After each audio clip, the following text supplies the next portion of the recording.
waaw dañuy kontaan ak mbokk yi di recevoir beneen équipe bi parce que ñoom itamit su ma leen di recevoir wax dëgg yàlla mbokk yi damay kontaan te nag dafa mel ne télépathie daf cay xaw a am parce que daal le vert et le bleu à l'honneur aujourd'hui mu ci jiital nag sama xarit vraiment Fatma damay kontaan saa su ne di fegg ak yow tellement macha allah affaire bi ça passe que vert bleu bi dañ ko niroole maa ngi lay nuyu c'est toujours un plaisir de te recevoir. Le plaisir est partagé merci yaa xam. Vert bleu bi nag. waxante wuñ ko de. déedéet par télépathie dañuy wax par télépathie rek. et ce qui est grave c'est que ça arrive souvent dans Tam Tam. oui ça arrive souvent donc maa ngi nuyu ñëpp maa ngi nuyu ñi ma bokkal plateau bi di nuyu téléspectateur RTS 2 yëpp. très bien lan nga ñu indil tey Fatma.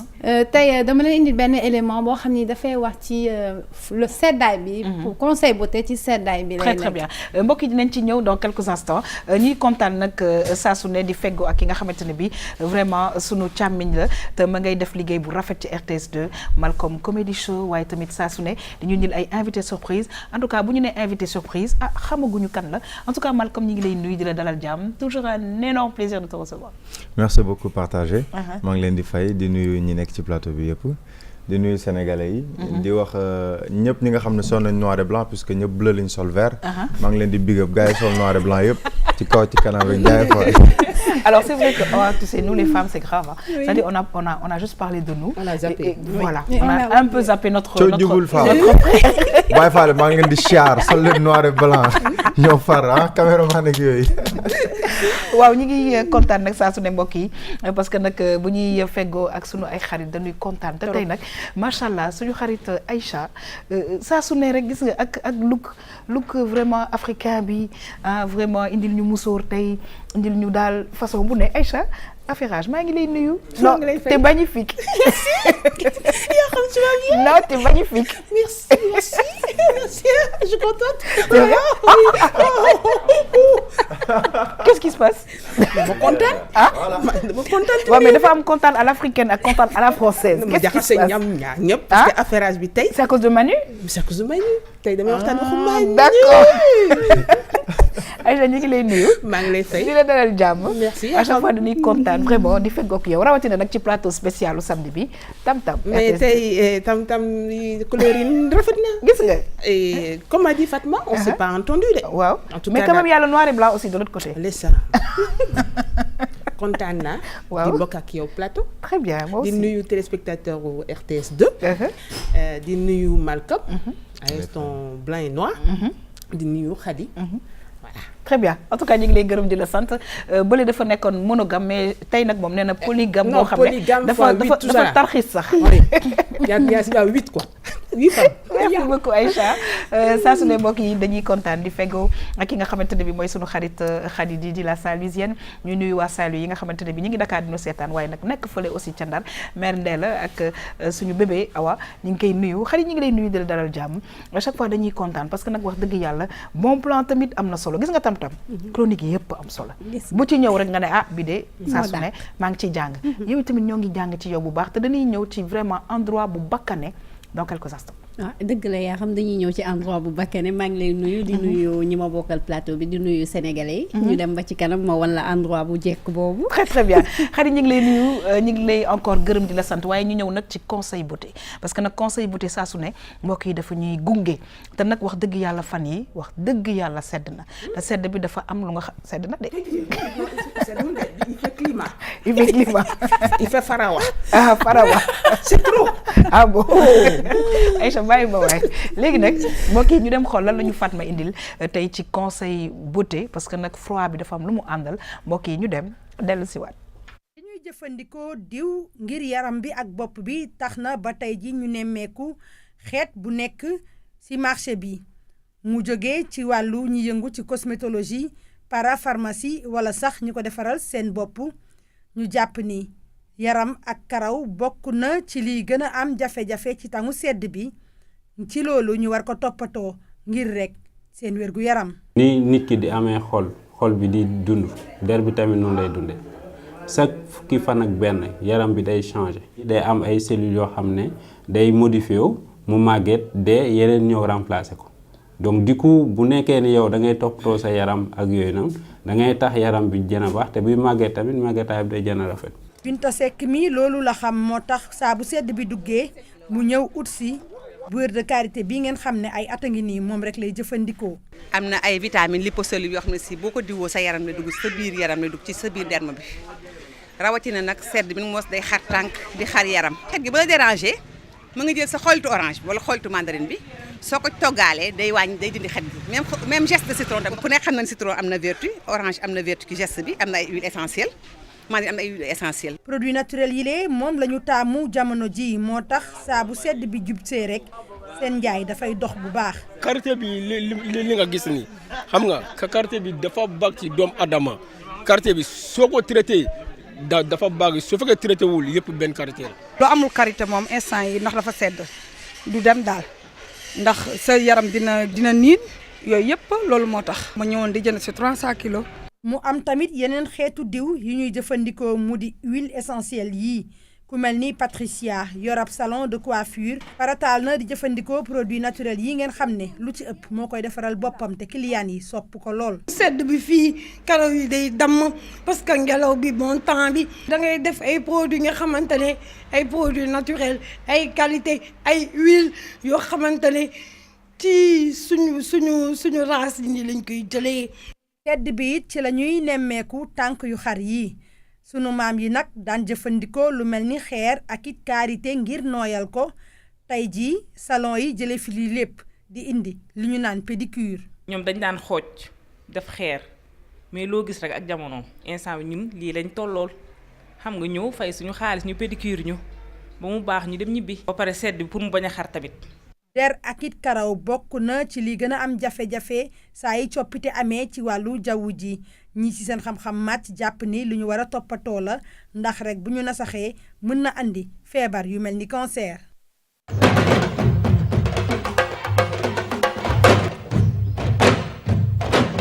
waaw wax dëgg yàlla ñu ngi lay remercier Fatma waaye sedd nag ci wàllu yaram ak ci wàllu lépp dafa am accompagnement.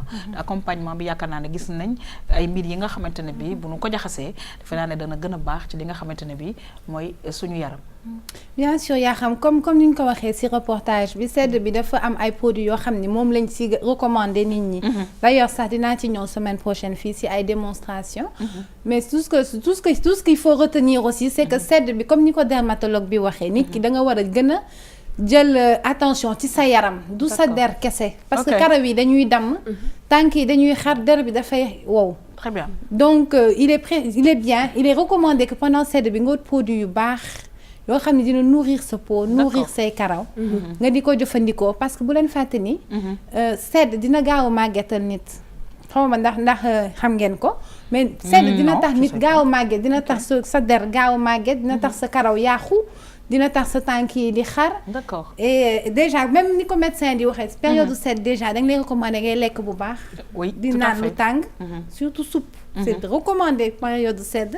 mais également aussi di diw sa yaram lu niin sa bopp ak sa tànk yi pour protéger wu parce que sedd bi dafay agresser sa peau.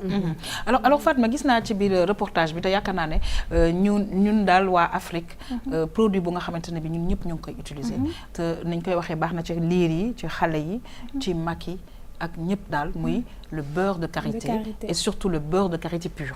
Pur bien sûr xam nga ñun en fait dañu comme ni ñu koy waxee fii chaque semaine. dañuy am suñu yëf. di ko neewal doole. parce que karité bi boo xoolee léegi tubaab bi dañuy jógee Europe ñëw fii di jël karité bi amul produit cosmétique. di ci def shampoing. di ci def yëpp amul produit cosmétique même maquillage. bu amul karité. bu amul beurre de karité. donc ñun bu ñu amee chance su am ko à l'état pur ni di ko mën a jëfandikoo je pense que dañ ci war a profité. même bu fekkee ni doo ko diwoo chaque jour mun nga am sa diw.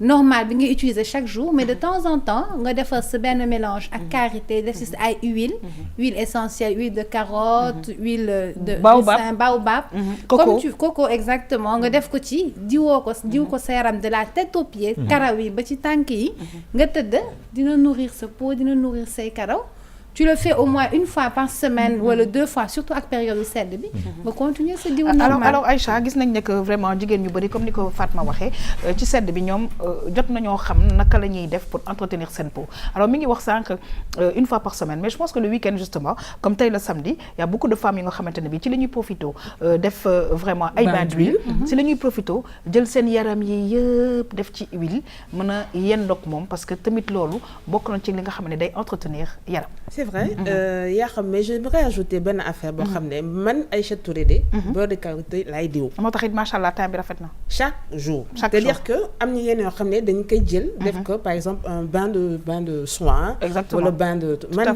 c'est-à-dire matin. karité. le soir. karité. super. Il y a que manger que je ne fais pas encore. et il paraît que manger am na ñu koy def. voilà dafa am ñoo xam ne dañ koy def. alors sa karité nag nga koy def da nga koy mélanger ak femme bi lu mu wax ay zeste citron. non j'ai pas besoin de tout ça. le karité naturel. nature dama koy jël. xam nga su seddee nii xam nga day mel ni ku congelé. dama koy frotter sama yaram. sama loxo yi. diwoo ko. très bien et puis ça fait un massage. mais je n'utilise que du karité depuis des années. très bien alors ñu gis nag Fatma ne que karité bi nga xamante ne bi ñoo ngi koy wax depuis sànq ak yeneen huile yi gis nañ koo xamante ne bi tànk yi dafa dagg te defe naa ne loolu tamit xam naa dinañ ci ñëwaat parce que sedd bi le plus souvent nit yi seen tànk yi dafay xar daal ñu koy waxee. bien sûr bon mais sedd bi nit ñi dañu war a def pédicure. mais boo mënul pédicure nga jël ndox bu tàng def si bicarbonate def si xorom. xooj sa tànk yi même 10 minutes jël xeer. boom xoos ko wala lim xoos ko pare diw si sa karité xar-xar yi day deñ karité baax na mais beurre de cacao itam également man dama koy utiliser souvent beurre de cacao c'est bien baax na si seddaay bi day xaw a mel ni karité te moom sa xetam dafa gën a neex ba su karité donc te am na ay vertus itam. très bien alors Malcolm c'est vrai que ñun jigéen ñi dañuy faral vraiment di topp quoique léegi am na góor yu nga xam ne dañuy toppatoo seen yaram bu baax a baax alors est-ce que yow à ton niveau aussi et c'est vrai des fois on ne peut pas ne pas le faire parce que seddaay bi moom moo koy laaj diw boo mën a am il faut nga am lu xaw a niin loo ci mélanger pour mën a entretenir sa peau. effectivement li mu indi dafa am solo bon amati na solo parce que yéen daan indi day am solo mais il y a deux choses. dama doon xool bi ma nekkee xale. sama côté maam sama ñaari maam yëpp. paternel et maternel. sedd bi bu ñëwee dañuy diw karité bu baax. bien vrai que début bi xet bi dal doon déranger. mais feeñ na ci yow nag le très beau temps. chocolat. donc sama maam daf ñu doon diw karité. xaw ma nag la peut-être mag ñi après dinañ ñu mën a expliquer am na lu ñu ci doon def je sais pas xorom la wala. si je me trompe pas am na daal lu ñu ci doon def ba xet bi daf koy xaw a rey. citron est-ce que citron. je sais pas am na loo xam ne du ko ci défendre. mais daal de toute façon xet bi danaan deñ te man moom rek laa daan gis sama ñaari maam di utiliser ñun ñu ko utiliser donc bi ñu demee ba commencé maa ngi ñu jàng école que ni les rayons ultraviolets surtout ñun Afrique Sénégal ñu ngi dëkk ci équateur au mi-milieu ce qui veut dire que rayons ultraviolets yi boo xoolee ci science am na yenn microbe yoo xam ne day stagner sa peau léegi moom day agresser sa peau tu penses que ni sa der bi set na mais réellement boo defee nii da ngay gis ne am na beneen der bu ci nekk te boobu noonu graisse bi la parce que li ngay lekk day am graisse comme ceeb ak yooyu noonu sucre bi bu wàccee graisse mooy yéeg graisse boo defee ci activité mu génn moo war a sa bakkan yi di niin tuuti affaire yooyu noonu alors juste pour terminer seddaay bi nag dañ ci am problème lu tax ñu ci am problème mooy ñun yàlla def na fi ñu nekk day tàng soluñu ay chauffage comme tubaab ak yooyu noonu ce qui veut dire que actuellement microbe yi ñu ngi taxaw suñu yaram donc puisque rayon ultraviolet lu mënul ñëw moo tax ñuy recommander ngay def sport comme que naaj bi amul ñàkk bi mu pousse graisse bi à ce que mu génn quoi mais c'est vraiment extraordinaire bëgguma limer sax quelques tours pour des publicités mais diw yi gën a baax au monde boo demee pharmacie à base de karité tout à fait am na solo lool léegi nag Fatma naka lañ koy parce que ñu ngi naan dañ koy diwu matin diwu ko soir et cetera yow lan nga recommander actuellement ci sedd bi ci par exemple karité ak yeneen huile yi ban est-ce que mun nañ ko diwu matin soir est-ce que ñëpp mun nañ ko diwu bien sûr matin et soir seulement xale yi bu ñu leen koy diwal il vaut mieux ñu bañ ci def huile. d'accord si karité bi parce que am na huile yoo xam ne xale waru ko diwoo. dafa mel ni huile de carotte. dafa am carotène. day xeesal. dina éclaircir tuuti sa peau huile d'orange pareil. ak yeneen xale mën nañ ko defal huile de ricin. defal ko huile d'amande douce wala huile d'olive yooyu. nga def ko mais pour la peau. car boo si defee yenn huile yi mag mun na ko diwoo te il est recommandé sax d'ailleurs que bu amee huile de carotte yenn huile yi nga xamante ni dina xaw a éclaircir sa peau nga koy diwoo guddi beneen bi nga karité pure bi nga diwoo ko bëccëg. moo nga ko diwoo bëccëg moo gën. très bien léegi nag si tànk yi xam naa di nga ci ñëwaat très certainement est-ce que loolu tamit mën nañ jël par exemple am na ñoo xam ne c'est vraiment poussé def ci karité xaw ma sol kawas ou je sais pas pour vraiment limiter les dégâts parce que léegi-léegi nga gis tànk yoo xam ne vraiment c'est assez compliqué. waaw gam na tànk yoo xam ni c'est très compliqué. c'est très compliqué. oui. donc mun nga diwoo karité bi. jël papier film surtout wala mbuus. d'accord. bu fekkee ne du la tere dala mun nga jël mbuus bi takk sa tànk yi si biir def si ay kawas. ok surtout ñi nga xam ni c'est vraiment. am na ñoo xam ni vraiment c'est dafa xar quoi carrément donc ñooñu mun nañu jël mbuus dugal si seen tànk yi sans chaussette doog a tëdd. très bien bu ñu xëyee nag. dañuy xoos. da ngay xoos tànk yi ba ñu set. d'accord waxuñu nag ñu jël lamset. ok parce que nag crème de lave qui enlève ça mais c'est pas bon. je pense qu'on va y revenir d'ailleurs. c'est pas bon. c'est pas bon parce que lamset plus nga koy utiliser plus tu es obligé de plus muy gën a dëgër. donc il faut poncer les pieds da ngay jël lim yu mag yi ñuy jaay wala xeer ñuy jaay marché. su ma juumul 100 francs lay jar wala 200 nga jël xeer nga bomb sa tànk yi bu baax. diw ci karité bi dugal ko ci mbuus. te da nelaw ci nga def ko ñetti yoon da ngay gis sa tànk yi dafay nooy nepp. très bien en tout cas ñu ngi lay remercier parce que ça su nekk conseil yu am solo nga ñuy indil tey nag nga ñëwoon ci mbiru sedd bi parce que faaw ñu entretenir tout le corps et même les cheveux mi ngi koy wax dafay dagg karaw yi et tout penser aussi aux enfants parce que defe naa ne loolu tamit dina leen aider bu baax a baax ci seen ay peau mbirum tànk yi nag xam naa ne incha allah Fatma dañu ci dellu si waat bu baax a baax ñu ngi lay remercier. merci c'est toujours un plaisir. merci de te recevoir. mbokk yi ñu ngi leen di sant bu baax a baax di fàttali nag ne yéen a ngi suivre seen émission tam-tam bu week-end bi fii ci RTS 2 dañuy yegg si ak yéen nag mbokk yi ci li nga xamante ne bi moom mooy bon plan. am ngeen nag saa su ne dama koy wax sama xarit Didi fu ne lay dugg léegi nag dafa commencé da daan dox dem ci ay gox léegi Khady dafay dugg oto te am naa yaakaar ne Khady dana war a sax dugg avion pour dem ci yenn gox yi ci biir Sénégal waaye dem ci yeneen gox yi ci àddina parce que bon plan mbokk yi fu ne lay am ñu dem xool Khady tey ban moyen la jël ndax dafa dox ndax dafay jël oto wala dafay jël avion mais je pense plutôt que ñaar ñi ma ñëkk cité la ñu dem dellu si.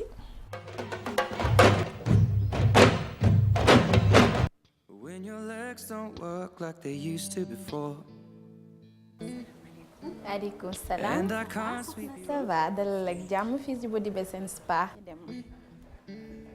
Will your mouth still remember the taste of my love? Will your eyes still smile from your cheek?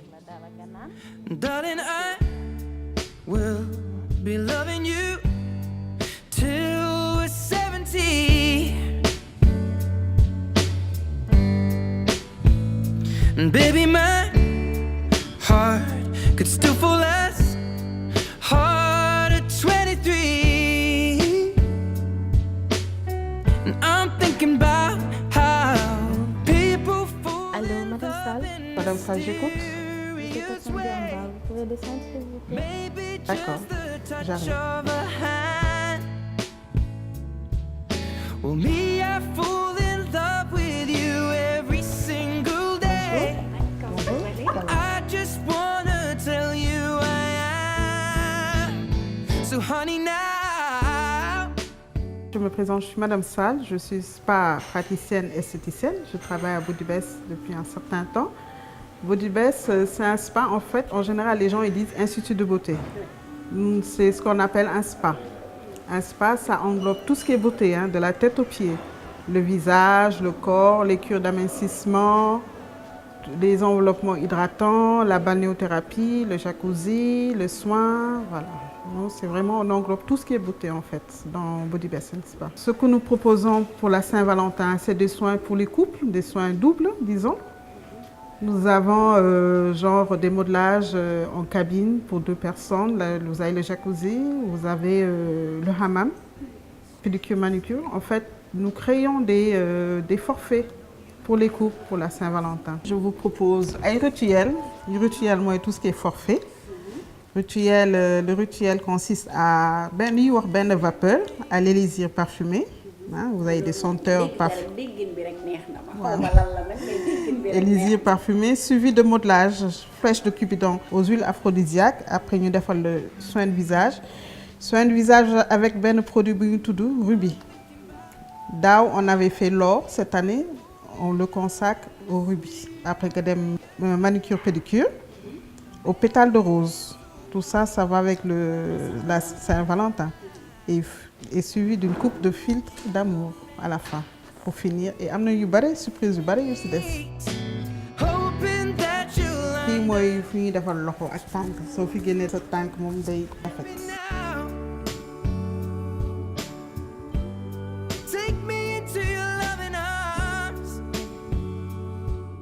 Léegi dem lay woon Khady tous les produits que nous faisons à la vente.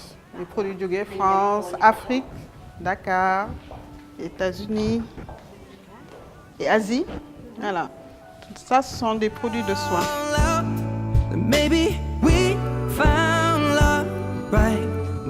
Nous avons des produits bio. Ça, c'est une marque qui vient d'Afrique, qui vient d'ici. C'est fait ici, localement. D'accord. Et là, des produits qui viennent d'Orient. Léegi dañuy dem ci Hammam bi. Bon, tout ce qui est soins eau. Li ñuy wax spa, li moo tax ñu wax spa. Léegi moom la foo xam ni foofu ngay simee ko balaa ngay dugg ci Hammam bi. Fu ngay jaar ba changer wu fii la.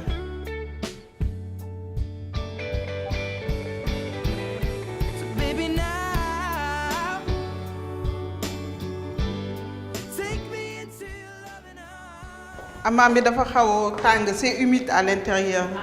Voilà, couple yi fi nañu nekk, fi nañu dugg. Ñu dugg ci biir, ñu installé wu.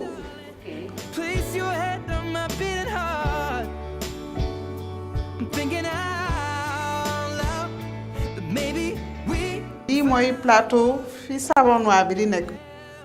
Savon bi day nekk ci biir. Léegi su ñu tëddee au moins pendant 10, dañ leen di bàyyi ci biir pendant peut-être 20 minutes. Après ñu ñëw esthéticienne bi ñëw spa praticien bi ñëw jël savon bi diw leen seen yaram bi yëpp. Là à côté vous avez du thé relax à l'intérieur parce qu'en même temps à l'intérieur moment de détente la. Am na ñoo xam ni suy duggee Hammam bi dañuy bëgg dem sauna même kii la day diffuser tàngaay mais tàngaay bi du benn. Moom ak Hammam bi c'est différent.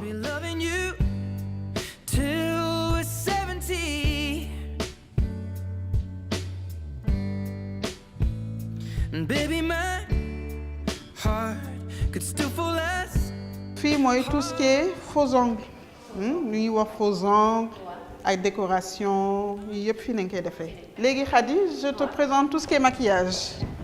Hein, les maquillages. On a une nouvelle marque de maquillage qu'on a reçue pas longtemps. Qui est fait par des Africains. Hein, mooy marque bi. Ça c'est fait par des Africains. Nous avons des grandes marques comme Kiko. Là à côté, vous avez aussi MAC, toutes les grandes marques en général. Voilà. Ici, c'est vraiment le coin maquillage. Fii moom mooy club VIP. Il y a beaucoup d'avantages. Da ngay ñëw ñu jaay la benn carte. Parfois même tu peux amener des amis. Nekk moom ñaari lan ñoo fi nekk. Kiss me under the light of 1,000 stars. Place your head on my beating heart. I'm thinking out loud. Voilà, fii mooy cabine soin de visage. Da ngay tëdd. Ñu xool sa kalam ban soin dañ lay defal. Esthéticienne bi day xool sa kalam xool la bu baax. Def la ay propositions de soins. Soins en général ça dure ay 1 heure, 1h30. Fii mooy soin Ruby. Soin bi bu ko def da ngay am éclat en fait. Sa peau day hydraté. En même temps da ngay am éclat buy durer quelques jours.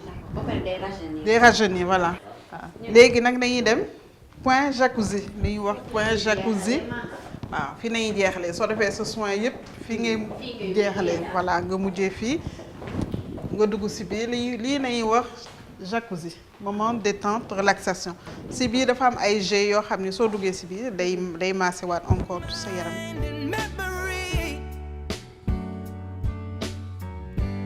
Et voilà, madame, on a fait tout le circuit Khady. Wow. Là, je vais vous accompagner vers l'accueil. D'accord. Avec tous les cadeaux aussi de la Saint-Valentin. D'accord. Merci, Madame Sall.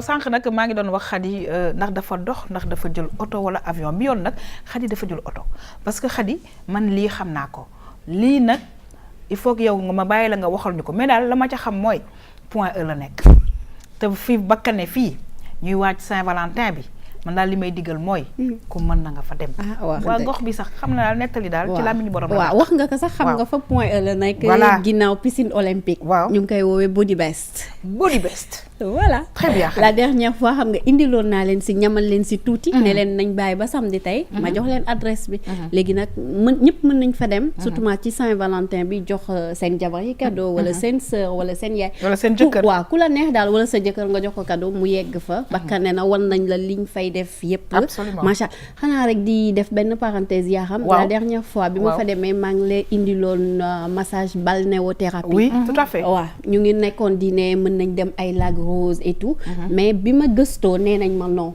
loolu foofu rek ci kii rek lañ ko mën a defee spa wala au moins nga am sa baignoire nga defee ko si baignoire bi parce que dafa am ay kii da ngay déjà da ngay chauffer ndox bi entre 34 degrés ba 37 degrés d'accord ba pare dafa war a am ay jet hydromassage te dafa am ay njëriñ yu bëri dina la dimbali améliorer sa circulation veineuse ba pare balnéothérapie ça détend ça stimule la circulation sanguine c'est très important ba pare day apaiser kii les jambes lourdes keroog maa ngi la ko doon wax pour femme enceinte yi mën nañ fa dem et tout en plus dafa baax ci arthrose ça soulage l'arthrose loolu moom il faut ma jëlal sama yaay benn parce que arthrose bi soxla na ko trop donc il faut ma jëlal ko si benn mi ngi noonu comme sànq Fatma mu ngi ko doon wax ak seddaay bi day yàq yaram day yàq tànk donc nit ñi mën nañ defi loolu dina leen soulager bu baax parce que am na ay njëriñ yu bëri yu nekk ci biir parce que gis nga accueil dafa baax la ma neex ci loolu mooy nañ lay accueillir gis naa nañ la accueillir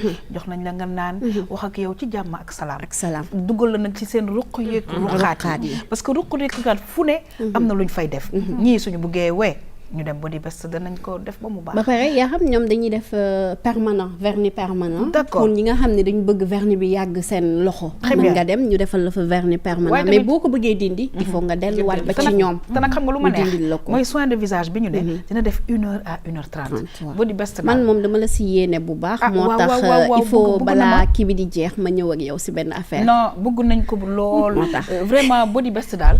defal nga ñu benn visite guidée. ci gox boobu la nga xamante ne bii bon plan la daal mbokk yi jar naa dem te nag muy góor di jigéen rawatina nag Saint-Valentin bi mi ngi ñëw parce que mercredi la loo ci xalaat ki Malcolm man waxtaan leen parce que man affaire Saint-Valentin daal sama xol bi li jàmm mu metti parce que voilà marié yi ak ñi nga xamante ne si sax célibataire lañ yooyu noonu mais li gën a garaaw mooy góor xam nga yéen jigéen ñi mën ngeen nekk célibataire toppatoo seen bopp ci karité bi ci bon plan bi mais faal ñun dafa tar célibataire dafa metti mais yàlla wax na mais Malcolm neexuma ah mais si candidat levez le main mais Malcolm bu affaire yi naree métti mën nga jox sa yaay benn bon amul problème fête de l'amour mën na nekk maternelle et de l'amitié en fait amitié tout ça dépend xoolal man ngaaka bi nga xam ne sëy laa bàyyi pour man Saint-Valentin waaw copain copine rek non ça va voilà xam naa ko xam nañ ko léegi Khady ñu gis nag ne que vraiment jox dugg nañ fépp ci Body Best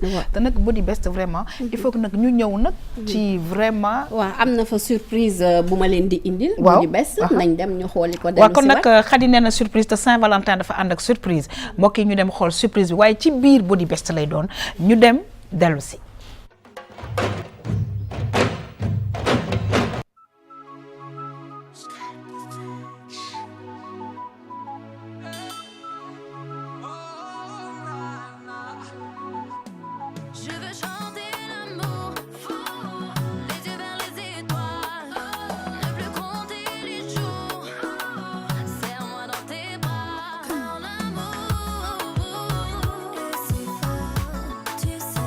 We'll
Alors moi je vais applaudir très fort nos équipes techniques.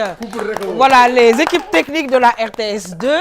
Di féliciter aussi Khady Didi parce que machallah gis ngeen liggéey bi nga xamante ne bi def nañ ko fële ci Body Best mais daal ci Saint-Valentin bi dem ñàkk dem Body Best wóorul yaa xam parce que Khady lii ma gis ba pare nag ci biir loolu yéen a ngi dégg musique bi mais foofu tamit façon musique yu garaaw yoo xam ne day nelawloo nit ñoo fa nekk wallaay yaa xam daal maanaam daal Saint-Valentin bi ku amul programme yow la neex Body Best sañ toog di leen xaar waaw boo leen demee doo leen nam dara macha allah dinañ la defal sa yaram waaw di nga kontaan ba pare di nga nekk ci atmosphère bu neex absolument comme ni nga ko waxee musique bi neex na accueil bi macha allah donc daal maa ngi leen di jox rendez-vous jour Saint-Valentin ñëpp nañ daje Body Best mi ngi Point E ginnaaw piscine olympique très très bien Khady amoo foofu numéro téléphone numéro téléphone bi Body Best daal waaw de toutes les façons après dinaa leen indi numéro téléphone waaw léegi loolu dinañ ci ñëw parce que de toutes les façons ku yegg ba côté boobu di nga ko xam léegi Malcolm lii bakkane la trop man xam nga toll sama xol bee jeex parce que non seulement liggéey bi rafet na les caméramans ils ont beaucoup travaillé absolument ça a été super les monteurs etc mais li ci gën a grave mooy je sais pas peut-être National Geographic am na un jour ñu koy expliquer il y a des couleurs yoo xamante ne si sa nerf sensitif la ñuy toucher automatiquement vert rouge et le jaune bu fekkee da nga bëgg a lekk moo tax la majeure partie ci McDo yeeg excusez-moi etc ci grands restaurants yi soit c'est en jaune ou bien en rouge ça doit pas être en vert etc mais fii boo demee ak le son bi ñu lay jox son bi day jouer da ngay bëgg a nelaw avec le mauve qu'il y a et puis le rouge de la Saint-Valentin tu vois les pétales de rose et ça sent tellement bon là-bas et voilà donc oui Aïcha xam nga mais ñun ndeysaan ñi ngi euphorique nag te demagum fa sax parce que l'affaire que je suis était là-bas et t'as fait quoi collaboration non c'est-à-dire laisse-moi vous expliquer vous savez quel problème waaw amitié sincère explique sincère et durable explique dama ñu non xam nga man je suis amatrice de café ñu jox ma benn café expresso boo non dama bëgg expliquer benn da ngay taxawal je reste en ligne dama bëgg expliquer benn chose benn affaire man maay présentatrice émission léegi am na yoo xam ne buñ ko nareetee def te man dewuma kon ngay ñëw ñuy am xoolal buñ koy diffuser parce que mënuma tere ñëw ñu teg ko patt laay def waaw mais yaa xam mën nañ la invité waaw man damay ñëw man tey ma def pat tu me parles de café j'adore le café non mais pare gu ma sax nga def ma reste en ligne léegi mën naa jox ko téléspectateur ma affaire leen waaw aca dama waaw léegi ñu servi ma benn café servir ma chocolat may mon ndox minéralisé Fatou bi nekk ci accueil bi son sourire Colgata blanc comme ça jusqu'ici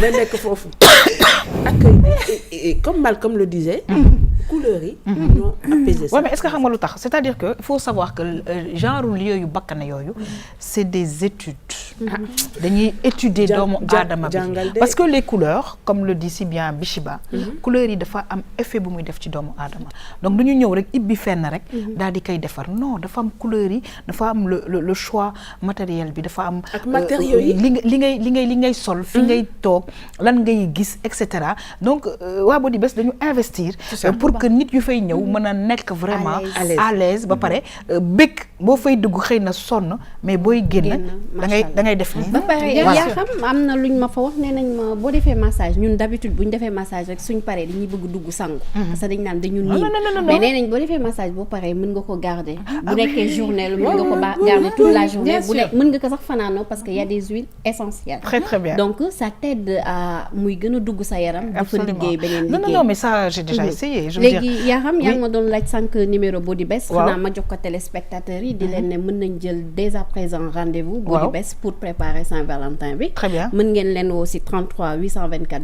07 04 très bien mi ngi nekk Point E comme ni ma la ko waxee woon sànq mais yaa xam du ma jeexal ak yow foofu parce que comme que dama demoon Body Best yow xam naa ne da nga bëgg ay soins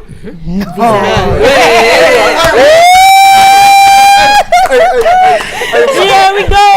moo tax xam nga duma la fàtte il faut rek waat naa ko ci sama diggante ak boo ko joxee mu wàcc plateau bi xale indi ma ne ko dañu bëggante waaw bu baax moo tax maa la jox lii allahu akbar rek ba body best ñu defal sa yaram ba macha allah man xadi kontaan naa macha allah yàlla na la yàlla defal invité surprise bi sax daal ñëwatul léegi alors non attends arrêtez léegi xadi mon plan jeex na comme ñi mag ñi doon def dama kaa bokk nii mbokk yi ñu dem nag ñëw ak yéen ci affairage.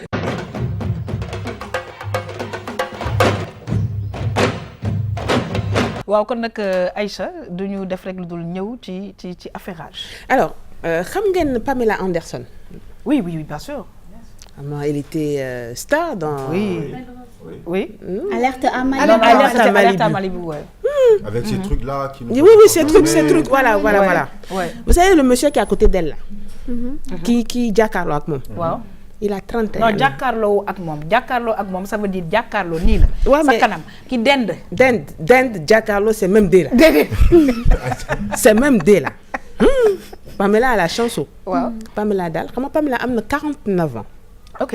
Oui, léegi Pamela mooy futur jëkkëram daal. am na 31 ans. Ah ouais? Il faut que ñu am la foi quoi. Dëgg la. Wallaay billaay Ramatulaay. Mais le gars, c'est un footballeur, non? C'est un footballeur. Marseille, il joue à Marseille. Oui, enfin, c'est un FC Séville la nekkoon. Oui, mais actuellement, il est à Marseille. Il est à Marseille. D'accord. Léegi ça fait quelques semaines da xam ne ñoom ñaar daal seen affaire neex na trop. Léegi bon Pamela nee na moom déggul français. Waaw. Xale bu góor bi Adil Rami. Oui. déggul anglais. Enfin, il est comme moi quoi. Mais l'amour c'est grave de. Oui, c'est pas une question de grave, c'est l'âge, la différence d'âge. Wallaay billaay Ramatulaay. Moi-même je vais aller chercher quelqu'un qui a 31 ans. Quel temps? Waaw. Qui a 31 ans. Xale bu góor yi 31 ans la am. Ndeysaan. C'est un footballeur. On appelle ça l'amour, la vraie amour. waaw dëgg la de. léegi dama bëggoon wax. waaw comme Saint-Valentin bi muy approché wu. waaw te ku bëgg a dem body best. affaire u âge moom amul problème quoi. non parce que foofu boo màggatee boo génnee da ngay rajeunir. mais dégg nga toi aussi de toute façon on va te masser là-bas. je te dis wallaay. je te dis. donc c'était pour dire que Pamela. waaw. elle m'a donné le courage. Maintenant je vais les prendre au berceau. waaw. Super. Très bien Aïcha. deuxième affairage. waaw léegi nag deuxième affairage ñu dem ci deuxième affairage. gis ngeen Manu. ton ami mais kan mooy Manu d'ailleurs. Manu. yow de yaa koy wone Manu parce que daal voilà. Manu. xam nga noonu Dakar. waaw. ànd ak président Macky Sall. ànd ak Rihanna. Jaja. dañuy demoon Ndar. waaw dëkku Khadidi. waaw. ndekete ci aéroport day am accident. man mosuma xam di. yëg naa affaire ça arrive. Oui ça arrive ouais. en tout cas daal. avion Manu. waaw. écorché na avion suñu président Macky Sall. ok. comprendre nga écorché bu ndaw rek. ok mais comme ñun dañu am base. waaw am maana. waaw am jet privé. et c'est vrai en plus. ñun daal dañuy tagaat Macron ci jet bi. indi ko Dakar. très bien beneen compagnie yóbbu ko France. très bien. non je suis fière d'être sénégalaise de toute façon la France et le Sénégal c'est la même chose quand il neige là-bas il fait froid ici. donc c'est vraiment pas grave quoi. et c'est vrai. voilà c'est vrai Aïcha. oui. donc troisième affairage. waaw. man mosuma xam ne. Jamel Debbouze. waaw. handicapam. accident la woon. oh. ouais c'était un accident te c'est cette année que mu am courage. parce que ay xale ñoo ko posé question bi. ci benn émission. ne ko. lan moo la jotoon. ci loxo. mu expliquer. lu tax xale war a déglu ay parents. parce que jour boobu. papa ak yaayam dañu ne woon. bu génn guddi. bu génn guddi mu dëgër bopp génn nee na bi muy dem bu muy jéggi raay xolul gauche xolul droite train mi ñëw beneen xaritam nag enfin dommage a perdu la vie lors de cet accident. Effectivement il voulait le sauver aussi. Il voulait le sauver aussi. un grand artiste bu nga xamante ne bi fan su Malcolm la. c'est ça oui c'est mon idole. et voilà quoi di def ay choses extraordinaires donc encore une fois ñu am ci njàngat mooy ni ñuy faral di déglu suñuy waajur. loolu la wax ne loolu la jàng dafa graaw de c'est-à-dire que day sentir bul génn defal tout pour nga bañ a génn parce que mën na la ci tegal ndogal comme on dit yàlla moom mooy dogal waaye tamit yàlla bu bàyyee lii day mayee leneen parce que mi ngi am une popularité c'est incroyable tu vois le spectacle de Marrakech j'adore c'est magnifique c'est une réussite avec beaucoup d'artistes il a beaucoup d'humour il a beaucoup d'humour il a la joie de vivre c'est ça magnifique et puis moom handicapé bi daf ko ci def loo xamante ne c'est parce que pratiquement je regardais Pam c'est-à-dire 95% de ses vidéos puis moi je le vois pas comme un artiste je le vois comme un professeur bu nit ñi di reetaan man je rigole pas je le suis et il disait une chose que bi muy doog a commencer surtout ak handicap bi les gens nag doonuñu ko accepter muy def fête ak ñoom donc mu ne man je vais faire ma propre fête et effectivement gis nga je vous dis une chose sur Jamel Debbouze 2 secondes c'est un grand combattant mais toujours avec le sourire les plus grandes batailles se gagnent non je vous jure il souffre il pleure mais on le voit jamais ouais mais tout comme tout le monde hein mais non mais moom def ci grave parce que à chaque instant mu ngi ko doon xam nga Gustave Attrape la jàngee peut-être après di nga ko gën a kiiwal Gustave Attrape la jàngee Omar Sy physiquement Omar Sy il est plus bien Fred et cetera mais moo njëkk a feeñal Omar Sy c'est ça M6 Canal léegi actuellement Canal Plus Omar Sy moo ëpp ba ci côté film kii moo gën a nekk producteur et stand-upper actuellement dans le monde francophonie donc c'est quelque chose boo xamante ne c'est lui handicapé bi non mais nee na bu tax mu choisir théâtre parce que xamoon na ni c'était le seul métier qu'il pouvait faire bu ànd ak handicap mais tu sais on dit ndeysaan mais ils se sentent très bien ils se sentent très bien ils se sentent très bien Jamel non de toute façon il fait rire non Aïcha 4e affairage très bien Neymar de waaw waaw lu xam li may wax toujours il y a les uns il y a les autres dëgg la il y a les quelques-uns les etc et puis les nous là Neymar daal waaw Mbappé dañuy organiser son anniversaire son 26e 250 convives je vous dis même pas combien d'argent il a dépensé xaalis bu bëri non mais on peut imaginer hein xam nga lan moom a gën a neex ci anniversaire bi xam nga aujourd'hui yow ngay indi xam nga ñun dañuy joxe ay carte d'invitation mais moom day joxe bracelet waaw mooy say paw ben si merci bi sax bracelet mais y a quoi je sais pas ah ouais quand même il a raison loolu kenn mënu si dafa je sais pas donc c'était ça non c'était lu tax ma affaire c'est l'argent on dit quand tu connais pas faut demander c'est ça moom laa def nee na bersi man je sais pas moi j'ai demandé léegi ñaata moo des ci affairage benn waaw Aïcha léegi nag kii bi la les garagistes là les garagistes man xam naa de Aïcha mais c'est que de toute façon tu connais les gars d'accord mais dis ça après je connais de d'accord et il reste un affairage seulement et puis après c'est fini Abana waaw kon ñu dem xool Kayelek voilà donc c'est un festival gastronomique qui s'intitule Attiqué Poisson prévu les 9, 10 et 11, c'est-à-dire le week-end à partir de demain. Donc ce jour-là, on aura tout ce qui est plat ivoirien.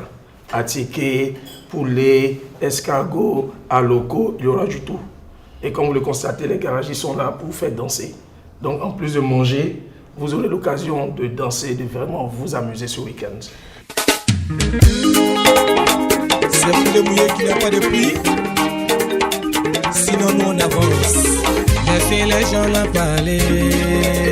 Le nom garagiste parce que moi-même j'ai été dans la mécanique avec le deuxième collègue Salif qui est aujourd'hui à Paris. On a fait la mécanique. Donc on a préféré appeler le groupe garagiste pour réparer un peu les tests du Zouglou qui étaient un peu penchés. J'aime beaucoup.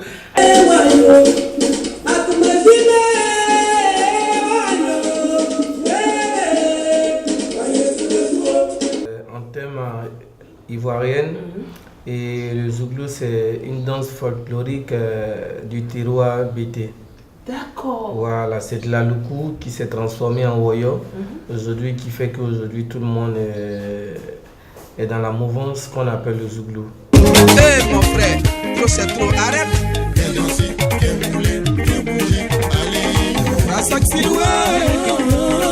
Nous avons déjà 7 albums. 7 albums. Vous pouvez nous en citer quelques-uns.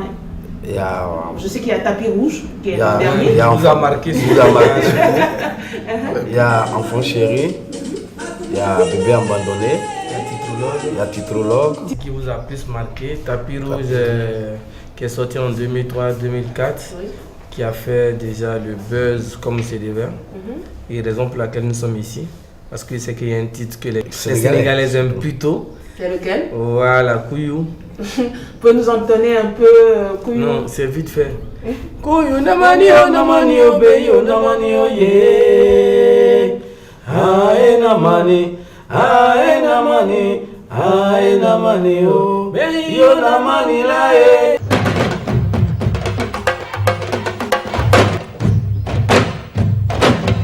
waaw suñu xarit garagiste yi vraiment ivoiriens yi c'est vrai que seen culture voilà c'est énorme te nag vraiment dafa am pont daal boo xamante ne bii ñoom ñun ñu ngi dem ñoom ñu ngi ñëw et c'est l'Afrique qui gagne dans tout ça. En tout cas c'est Doudé. Ah wallaay c'est Doudé. Dans ces Zouglou quand. Je te dis. C'est ça c'est comme un bon plan dafa ànd ak fecc. waaw c'est que nag xam nga lu ma neex tey ci sa affairage bi c'est polygamie 4 femmes da nga dem ba sës en fait. C'est complexe. C'est quoi? C'est complexe. C'est complexe. Non, non, Yaham, c'est complexe. Ah, complexe. D'accord. Alors, Aïcha, ça sonne de nous content trop. Parce que de nous indil ay affairage nga xamantene bi téléspectateurs yi nak mais attends les téléspectateurs t'adorent et nous aussi on t'adore. En tout cas, ñi ngi lay remercier. C'est toujours un plaisir de t'avoir sur notre plateau bi. Di fatali vraiment Body Best hein, franchement merci. Saint-Valentin c'est pour très bientôt. Alors, oui. C'est pour 2 non? Non pas du tout. Alors Fatma pause. Voilà. Yéen ñi ngi sétane nak ñi ngi kontaan nag vraiment saa su ne di ñëw ak yéen ci vraiment émission Tam Tam du week-end Malcolm invité surprise xam nga nag Malcolm man des fois say affaire daal du ma comprendre parce que invité surprise man lu ne nga may indil. C'est quoi aujourd'hui? D'où le mot surprise. On comprend jamais. Mais après ça fait le buzz, ça fait sourire, ça fait content. Alors. indil naa leen ñaari soxna. déedéet. xam nga nan laa leen di teeroo. tey di ngeen seetlu ku ci nekk nañ la wax sa suba sa ginnaaw suba ci lu leer ci ñaari anam. dinaa leen ko wax mu moderne. dinaa leen ko wax mu traditionnel. sama gan yi laataa ñu ñëw damaa bëgg yéen ñëpp ngeen tàccu leen.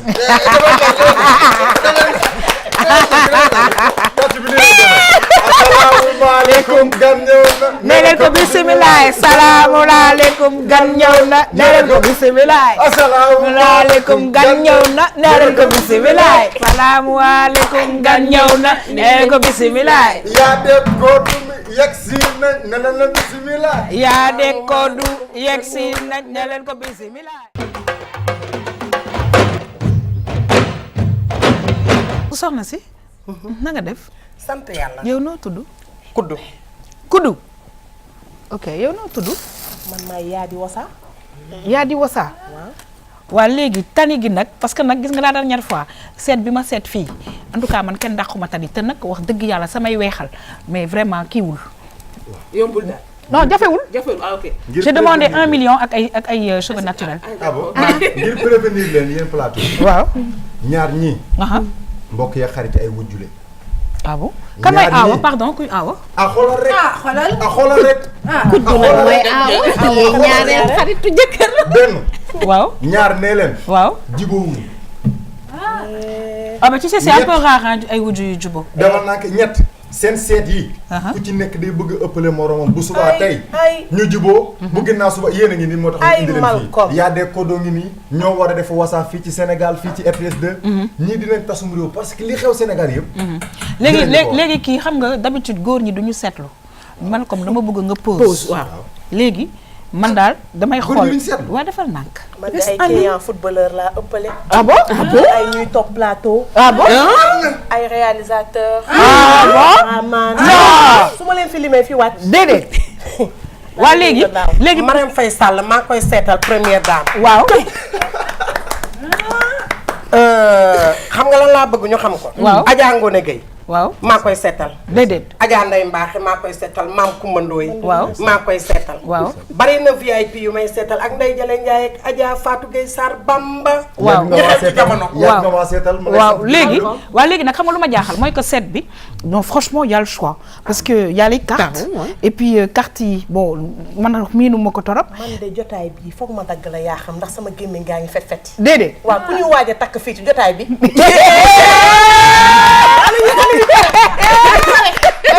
yaa ngi ni taxaw ak bopp lii dama doon. dëgg la déedéet yow amoo jëkkër.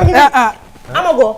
yow dinañ la takk si léegi. yaa góoru kilifa gii wax ak yow waxal ak moom tontu ko. tontu naa ko. bàyyi li ngay def foofu tontu naa ko mi ngi nii. foofu génne fa kilo tàndarma. non xaaral ma bind pardon. ak kilo ceeb. 1 kilo tàndarma. waaw dat di dat. man daal maa ngi si ñaareel. waaw. déggoo ma de. maa ngi si ñaareel sëy bi mu la wax góoru kilifa bi da nga ciy génne kilo tàndarma. waaw. génne ci kilo ceeb suruxal ci ñetti guro yu weex. 1 kilo de riz. sa bopp ngi ubbi yow yaa ngi ci ñaareel yi waaye dootoo ko defati sa bopp ngi ubbi. am na góor gu la war a may ren fan. laaj ma istidin woon den maa koy seetal. ñaareel yi ak ñetteel yi. voilà. waaw. voilà. Qu'est-ce qu'elle a encore fait? Attends. ci ndox day tane ci ndox. ma maman. oui. waaw. toi là. tu vas bouger tout de suite. Tu vas cartonner même. 2018 c'est ton année. Ton année waaw. gaaw jàmm yéex jàmm. Mais si tu as vu ce que je t'ai prédit là. nu ñu waxee cat ci français tamit. D'où la pointe l'extrémité. Comme ça, je suis comme ça là à la télé, tout le monde nous regarde. Je vais résumer. Mais après tu viens une consultation, je vais te dire quelque chose. Les clips kanam luy tànn du fay. Privé. yow moom ma jàkkaarloo. waaw. mbaa xam nga ne yow da ngaa am jëkkër. waaw dëgg la. te doo am wujju ndax sa jëkkër la nopp jëlal.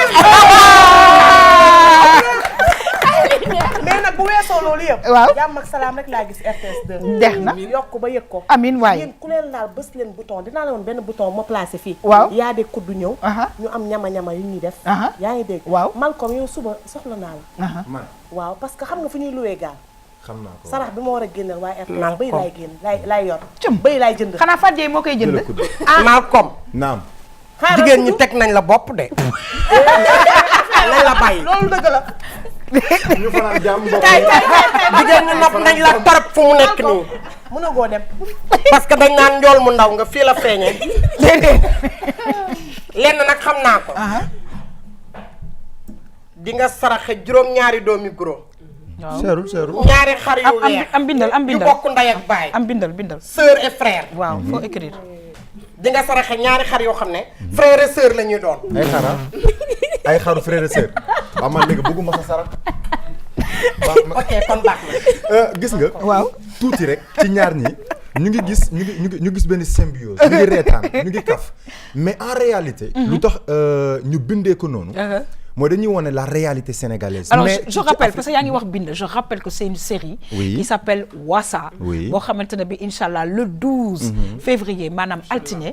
dana démarrer fii ci RTS 2 la ñu bëgg daal mbokk yi bu ko kenn wuutee te avant le journal lay am. effectivement ni nga ko waxee je pense que def nga introduction ba dugg ci développement bi. mais ñun dañoo seetlu Sénégal ku jug seetlu ji. mu am actuellement ñu bëri ñoo xamante ne si sax da ngay gis nit nekk France nit nekk Sénégal. mun a dalee seet.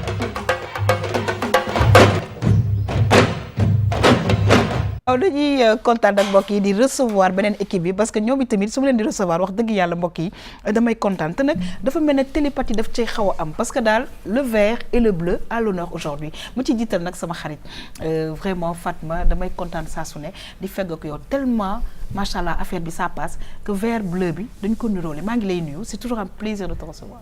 le plaisir est partagé merci yaa xam.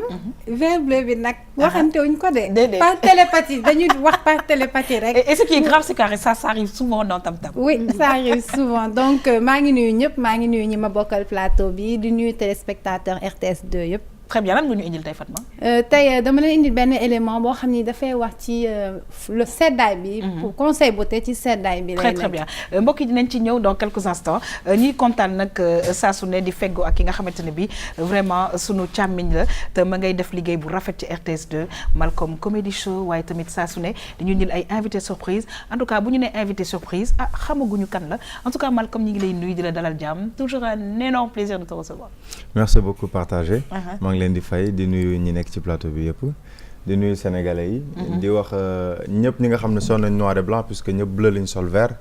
maa ngi leen di big up gars yi sol noir et blanc yëpp ci kaw ci kanam rek jaay fa. Alors c'est vrai que tu sais, nous les femmes c'est grave. Hein. Oui. C'est-à-dire on a juste parlé de nous. On a zappé. Voilà, Oui. on a un peu zappé notre Baye Fall maa ngi leen di siyaar sol leen noir et blanc ñoo far ah caméraman ak yooyu. waaw ñu ngi kontaan nag saa su ne mbokk yi parce que nag bu ñuy feggoo ak sunu ay xarit dañuy kontaan te tey nag macha allah suñu xarit Aïcha saa su ne rek gis nga ak look vraiment africain bi vraiment indil ñu musóor tey indil ñu daal façon bu ne Aïcha affairage maa ngi lay nuyu. non t'es magnifique. yaa xam ci waa non t'es magnifique. merci je suis contente. Qu'est-ce qui se passe? dama kontaan. ah dama kontaan. waaw mais dafa am kontaan à l'africaine ak kontaan à la française. dama jaxase ñam ñaar ñëpp. parce que affairage bi tey. c'est à cause de Manu. c'est à cause de Manu. tey damay waxtaan waxu Manu. d'accord.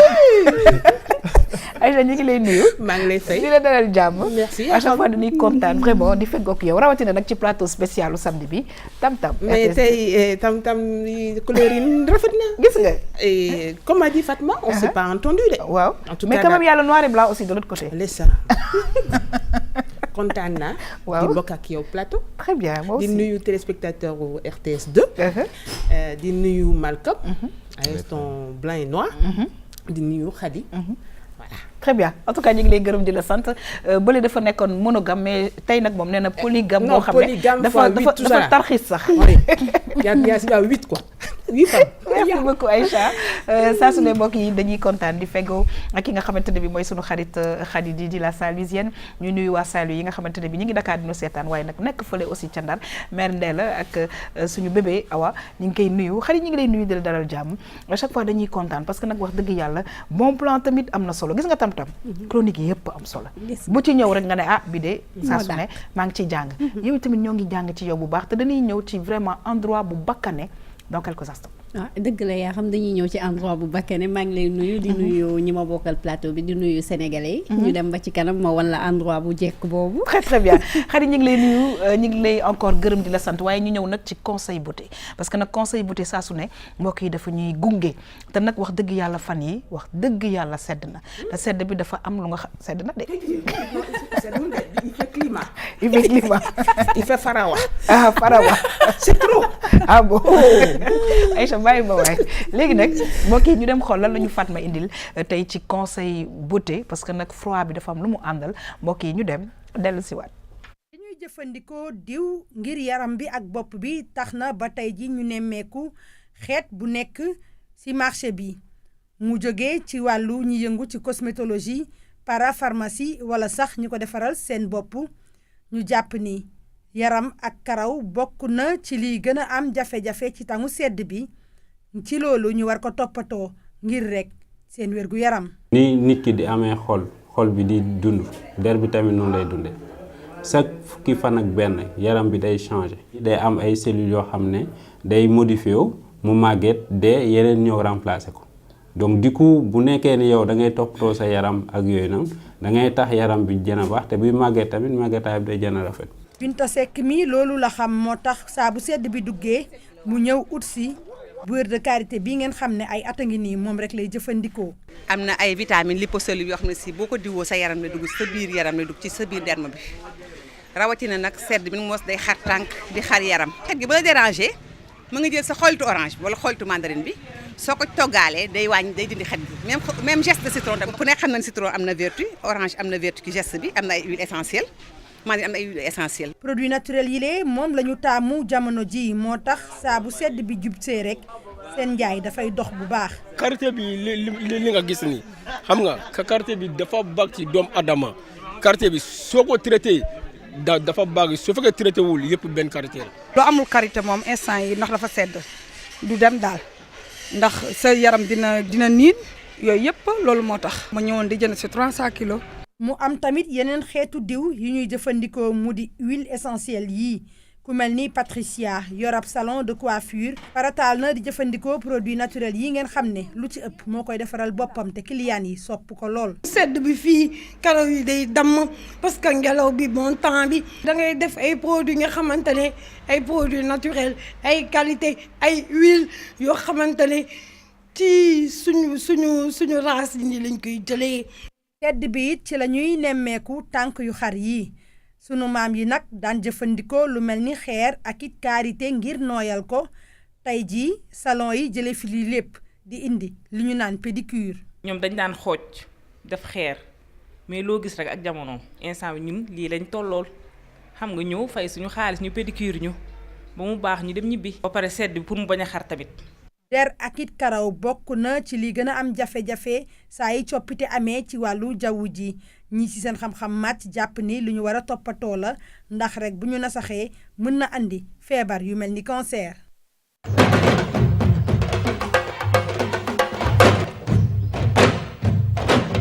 waaw wax dëgg yàlla ñu ngi lay remercier Fatma waaye sedd nag ci wàllu yaram ak ci wàllu lépp dafa am accompagnement bi yaakaar naa ne gis nañ ay mbir yi nga xamante ne bi bu nu ko jaxasee defe naa ne dana gën a baax ci li nga xamante ne bi mooy suñu yaram.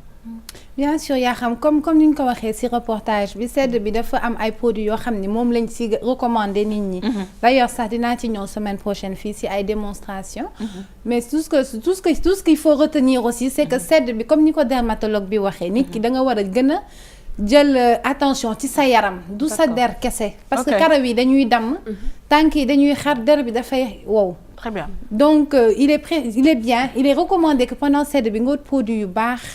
yoo xam ne dina nourrir sa peau nourrir say karaw nga di ko jëfandikoo parce que bu leen fàtte ni sedd dina gaaw a màggetal nit xaw ma ndax xam ngeen ko mais sedd dina tax nit gaaw a màgget dina tax sa der gaaw a màgget dina tax sa karaw yàqu dina tax sa tànk yi di xar. d'accord et déjà même ni ko médecin di waxee période sedd déjà dañ lay recommander ngay lekk bu baax oui di naan lu tàng surtout soupe c'est recommandé période sedd mais également aussi di diw sa yaram lu niin sa bopp ak sa tànk yi pour protéger wu parce que sedd bi dafay agresser sa peau.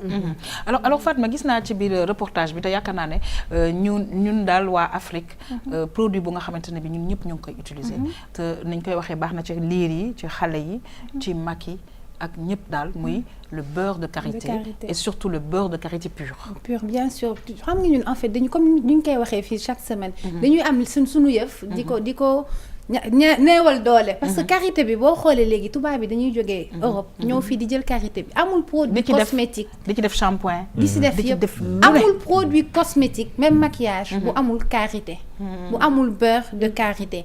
donc ñun bu ñu amee chance su am ko à l'état pur ni di ko mën a jëfandikoo je pense que dañ ci war a profité. même bu fekkee ni doo ko diwoo chaque jour mun nga am sa diw. normal bi nga utiliser chaque jour mais de temps en temps nga defar sa benn mélange ak karité def ci ay huile essentielle huile de carotte huile de baobab coco exactement nga def ko ci diw ko sa yaram de la tête aux pieds karaw yi ba ci tànk yi nga tëdd dina nourrir sa peau dina nourrir say karaw tu le fais au moins une fois par semaine wala 2 fois surtout ak période sedd bi nga continuer sa diw normal alors Aïcha gis nañ ne que vraiment jigéen ñu bari comme ni ko Fatma waxee ci sedd bi ñoom jot nañoo xam naka la ñuy def pour entretenir seen peau alors mi ngi wax sànq une fois par semaine mais je pense que le week-end justement comme tey le samedi y a beaucoup de femmes yi nga xamante ne bi ci la ñuy profité def vraiment ay bain d'huile ci la ñuy profité jël seen yaram yi yëpp def ci huile mën a yendoog moom parce que tamit loolu bokk na ci li nga xam ne day entretenir yaram. C'est vrai yaa xam mais j'aimerais ajouter benn affaire boo xam ne man Aïcha Touré de beurre de karité laay diw moo tax it macha allah temps bi rafet na chaque jour c'est-à-dire que am na yenn yoo xam ne dañ koy jël def ko par exemple un bain de soin exactement wala bain de man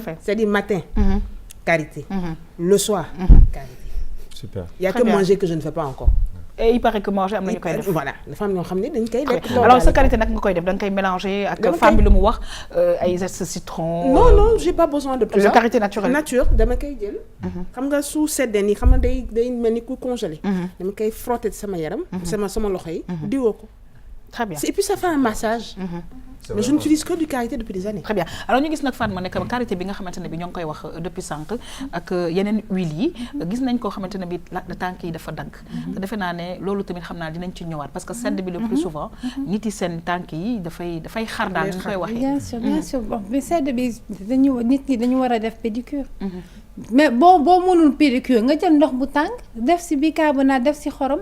xooj sa tànk yi même 10 minutes jël xeer. bomb xoos ko wala lim bo xoos ko pare diw si sa karité xar-xar yi day deñ karité baax na mais beurre de cacao itam également man dama koy utiliser souvent beurre de cacao c'est bien baax na si seddaay bi day xaw a mel ni karité te moom sa xetam dafa gën a neex ba su karité donc te am na ay vertus itam. très bien alors Malcolm c'est vrai que ñun jigéen ñi dañuy faral vraiment di topp quoique léegi am na góor yu nga xam ne dañuy toppatoo seen yaram bu baax a baax alors est-ce que yow à ton niveau aussi et c'est vrai des fois on ne peut pas ne pas le faire parce que seddaay bi moom moo koy laaj diw boo mën a am il faut nga am lu xaw a niin loo ci mélanger pour mën a entretenir sa peau. effectivement li mu indi dafa am solo bon amati na solo parce que yéen daan indi day am solo mais il y a deux choses. dama doon xool bi ma nekkee xale. sama côté maam sama ñaari maam yëpp. paternel et maternel.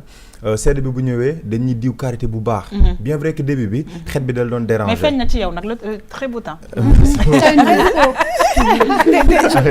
chocolat. donc sama maam daf ñu doon diw karité xaw ma nag la peut-être mag ñi après dinañ ñu mën a expliquer am na lu ñu ci doon def je sais pas xorom la wala.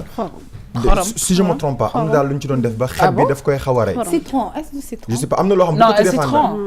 mais daal de toute façon xel bi danaan deñ te man moom rek laa daan gis sama ñaari maam di utiliser ñun ñu ko utiliser donc bi ñu demee ba commencé maa ngi ñu jàng école que ni les rayons ultraviolets surtout ñun Afrique Sénégal ñu ngi dëkk ci équateur au mi-milieu ce qui veut dire que rayons ultraviolets yi boo xoolee ci science am na yenn microbe yoo xam ne day stagner sa peau léegi moom day agresser sa peau tu penses que ni sa der bi set na mais réellement boo defee nii da ngay gis ne am na beneen der bu ci nekk te boobu noonu graisse bi la parce que li ngay lekk day am graisse comme ceeb ak yooyu noonu sucre bi bu wàccee graisse mooy yéeg graisse boo defee tuuti activité mu génn moo war a sa bakkan yi di niin tuuti affaire yooyu noonu alors juste pour terminer seddaay bi nag dañ ci am problème lu tax ñu ci am problème mooy ñun yàlla def na fi ñu nekk day tàng solo ñu ay chauffage comme tubaab ak yooyu noonu ce qui veut dire que actuellement microbe yi ñu ngi taxaw suñu yaram donc puisque rayon ultraviolet mënul ñëw moo tax ñuy recommander ngay def sport comme que naaj bi amul ñàkk bi mu pousse graisse bi à ce que mu génn quoi mais c'est vraiment extraordinaire bëgguma limer sax quelques tours pour des publicités mais diw yi gën a baax au monde boo demee pharmacie à base de karité tout à fait am na solo lool léegi nag Fatma naka lañ koy parce que ñu ngi naan dañ koy diwu matin diwu ko soir et cetera yow lan nga recommander actuellement ci sedd bi ci par exemple karité ak yeneen huile yi ban est-ce que mun nañ ko diwoo matin soir est-ce que ñëpp mun nañ ko diwoo bien sûr matin et soir seulement xale yi bu ñu leen koy diwal il faut ñu bañ ci def huile. d'accord si karité bi parce que am na huile yoo xam ne xale waru ko diwoo. fu mel ni huile de carotte. dafa am carotène. day xeesal. dina éclaircir tuuti sa peau huile d'orange pareil. ak yeneen xale mën nañ ko defal huile de ricin. defal ko huile d'amande douce wala huile d'olive yooyu. nga def ko mais pour la peau. car boo si defee yenn huile yi mag mun na ko diwoo te il est recommandé sax d'ailleurs que bu amee huile de carotte yenn huile yi nga xamante ni dina xaw a éclaircir sa peau nga koy diwoo guddi beneen bi nga karité pure bi nga diwoo ko bëccëg moo nga ko diwoo bëccëg moo gën très bien léegi nag si tànk yi xam naa di nga ci ñëwaat très certainement est-ce que loolu tamit mun nañ jël par exemple am na ñoo xam ne c'est vraiment poussé def ci karité xaw ma sol kawas ou je sais pas pour vraiment limiter les dégâts parce que léegi-léegi nga gis tànk yoo xam ne vraiment c'est assez compliqué waaw gam na tànk yoo xam ni c'est très compliqué oui donc mun nga diwoo karité bi jël papier film surtout wala mbuus. d'accord bu fekkee ne du la tere dara mun nga jël mbuus bi takk sa tànk yi si biir def si ay kawas. surtout ñi nga xam ni c'est vraiment. am na ñoo xam ni vraiment c'est dafa xar quoi carrément donc ñooñu mun nañu jël mbuus dugal si seen tànk yi sans chaussette doog a tëdd. très bien bu ñu xëyee nag. dañuy xoos. dangay xoos tànk yi ba ñu set. d'accord waxuñu nag ñu jël lamset. ok parce que y en a qui prennent des lames qui enlèvent ça mais c'est pas bon. je pense qu'on va y revenir d'ailleurs. c'est pas bon c'est pas bon parce que lamset plus nga koy utiliser plus tu es obligé de plus muy gën a dëgër. donc il faut poncer les pieds da ngay jël lim yu mag yi ñuy jaay wala xeer yi ñuy jaay marché. su ma juumul 100 francs lay jar wala 200. nga jël xeer nga bomb sa tànk yi bu baax. diw ci karité bi dugal ko ci mbuus.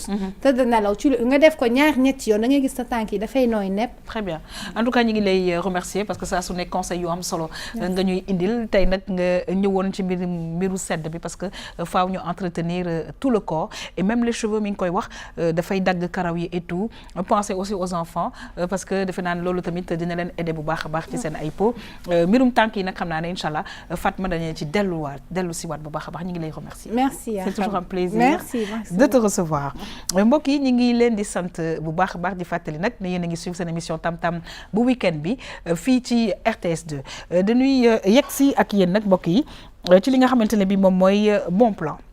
am ngeen nag saa su ne dama koy wax sama xarit Didi fu ne lay dugg léegi nag dafa commencé da daan dox dem ci ay gox léegi Khady dafay dugg oto te am naa yaakaar ne Khady dana war a sax dugg avion pour dem ci yenn gox yi ci biir Sénégal waaye dem ci yeneen gox yi ci àddina parce que bon plan mbokk yi fu ne lay am ñu dem xool Khady tey ban moyen la jël ndax dafa dox ndax dafay jël oto wala dafay jël avion, mais je pense plutôt que ñaar ñi ma ñëkk cité la ñu dem dellu si. When your legs don't work like they used to before. Aleykum salaam. Ça va dalal ak jàmm fii ci Body Bess Spa. Will your mouth still remember the taste of my love? Will your eyes still smile from your cheek? Darling, I will be loving you till we're 70. And baby, my heart could still fall as hard at 23. And I'm thinking about how people fall. Allô, Madame Sall. Madame Sall, j'écoute. Vous pouvez descendre, s'il vous plaît? D'accord, j'arrive. Well, me, I fall in love with you every single day. I just wanna tell you I am. So, honey, now. Je me présente, je suis Madame Sall, je suis spa praticienne esthéticienne. Je travaille à Body Bess depuis un certain temps.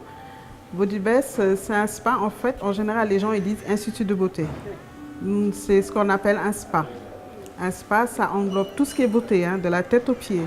Le visage, le corps, les cures d'amincissement, les enveloppements hydratants, la balnéothérapie, le jacuzzi, le soin, voilà. C'est vraiment, on englobe tout ce qui est beauté, en fait, dans Body Bess Spa. Ce que nous proposons pour la Saint-Valentin, c'est des soins pour les couples, des soins doubles, disons. Nous avons genre des modelages en cabine pour 2 personnes. Là, vous avez le jacuzzi, vous avez le hammam, pédicure, manucure. En fait, nous créons des forfaits pour les couples pour la Saint-Valentin. Je vous propose un rituel. Le rituel, moi, tout ce qui est forfait. Le rituel consiste à une vapeur à l'élixir parfumé. Hein, vous avez des senteurs parfumées. Élixir parfumé suivi de modelage flèche de Cupidon aux huiles aphrodisiaques. Après, nous avons le soin de visage. Soin de visage avec un produit tout doux, rubis. Daaw, on avait fait l'or. Cette année, on le consacre au rubis. Après, des manicure pédicure aux pétales de rose. Tout ça, ça va avec la Saint-Valentin. Et suivi d'une coupe de filtre d'amour à la fin pour finir. Et am na yu bare surprise yu bare yu si des. Fii mooy fi ñuy defal loxo ak tànk soo fi génnee sa tànk moom day rafet.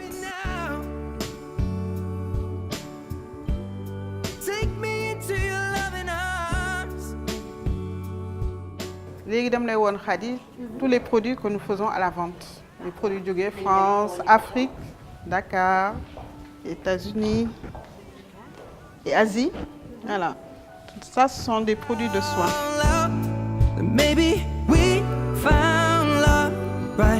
Nous avons des produits bio. Ça, c'est une marque qui vient d'Afrique, qui vient d'ici. C'est fait ici, localement. D'accord. Et là, des produits qui viennent d'Orient. Léegi dañuy dem ci hammam bi. Bon, tout ce qui est soins eau. Li ñuy wax spa, li moo tax ñu wax spa. Léegi moom la foo xam ni foofu ngeen simee ko balaa ngay dugg ci hammam bi. Fu ngay jaar ba changé wu fii la.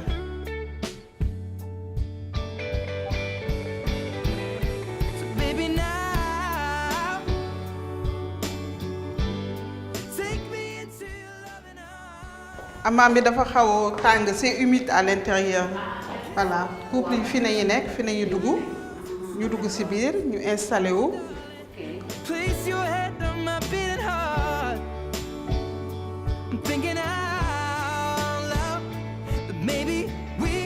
mooy plateau fii savon noir bi di nekk savon bi day nekk ci biir léegi suñu tëddee au moins pendant 10 dañ leen di bàyyi ci biir pendant peut-être 20 minutes après ñu ñëw esthéticienne bi ñëw spa praticien bi ñëw jël savon bi diw leen seen yaram bi yëpp. Là à côté vous avez du thé. Relax à l'intérieur parce qu'en même temps à l'intérieur moment de détente la. am na ñoo xam ne suñu duggee hammam bi dañuy bëgg dem sauna même kii la day diffuser tàngaay mais tàngaay bi du benn.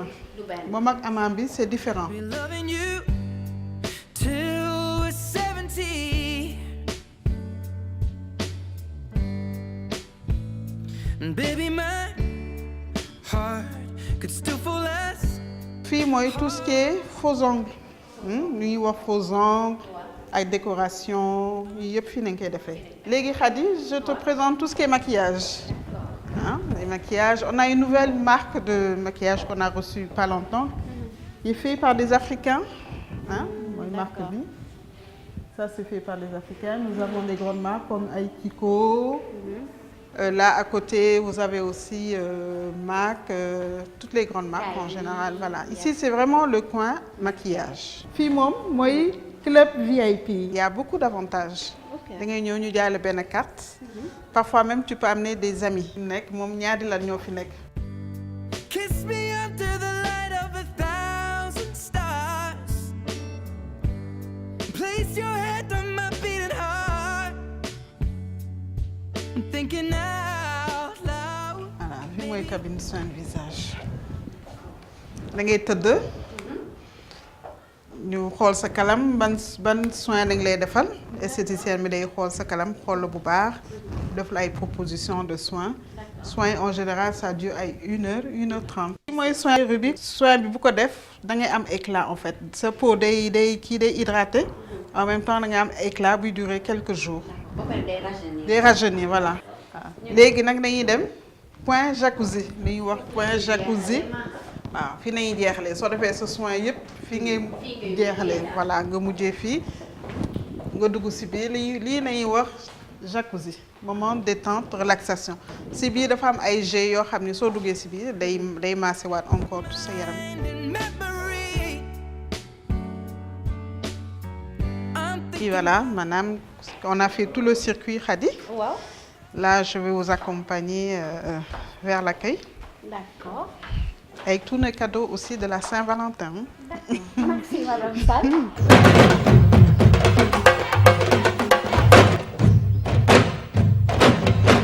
sànq nag maa ngi doon wax Khady ndax dafa dox ndax dafa jël oto wala avion bi yoon nag Khady dafa jël oto parce que Khady man lii xam naa ko lii nag il faut que yow nga ma bàyyi la nga waxal ñu ko mais daal la ma ca xam mooy Point E la nekk te fii bakkane fii ñuy waaj Saint-Valentin bi man daal li may digal mooy. ku mën na nga fa dem. waa gox bi sax xam na daal nettali daal. ci làmmiñu borom la. waaw wax nga ko sax xam nga fa Point E la nekk. ginnaaw piscine olympique. waaw ñu ngi koy woowee Body Best. Body Best. voilà très bien. la dernière fois xam nga indiloon naa leen si ñamal leen si tuuti. ne leen nañ bàyyi ba samedi tey. ma jox leen adresse bi. léegi nag ñëpp mën nañ fa dem. surtout ci Saint-Valentin bi jox seen jabar yi cadeau. wala seen sœur wala seen yaay. wala seen jëkkër waaw ku la neex daal wala sa jëkkër nga jox ko cadeau mu yegg fa. bakkane na wan nañ la liñ fay def yépp. macha xanaa rek di def benn parenthèse yaa xam. la dernière fois bi ma fa demee maa ngi leen indiloon massage balnéothérapie. oui tout à fait. waaw ñu ngi nekkoon di ne mën nañ dem ay Lac Rose et tout.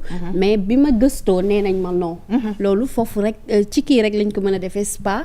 wala au moins nga am sa baignoire nga defee ko si baignoire bi. parce que dafa am ay kii. da ngay déjà da ngay chauffer ndox bi entre 34 degrés ba 37 degrés. d'accord ba pare dafa war a am ay jet hydromassage.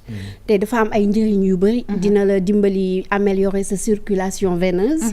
ba pare balnéothérapie ça détend. Ça stimule la circulation sanguine c'est très important.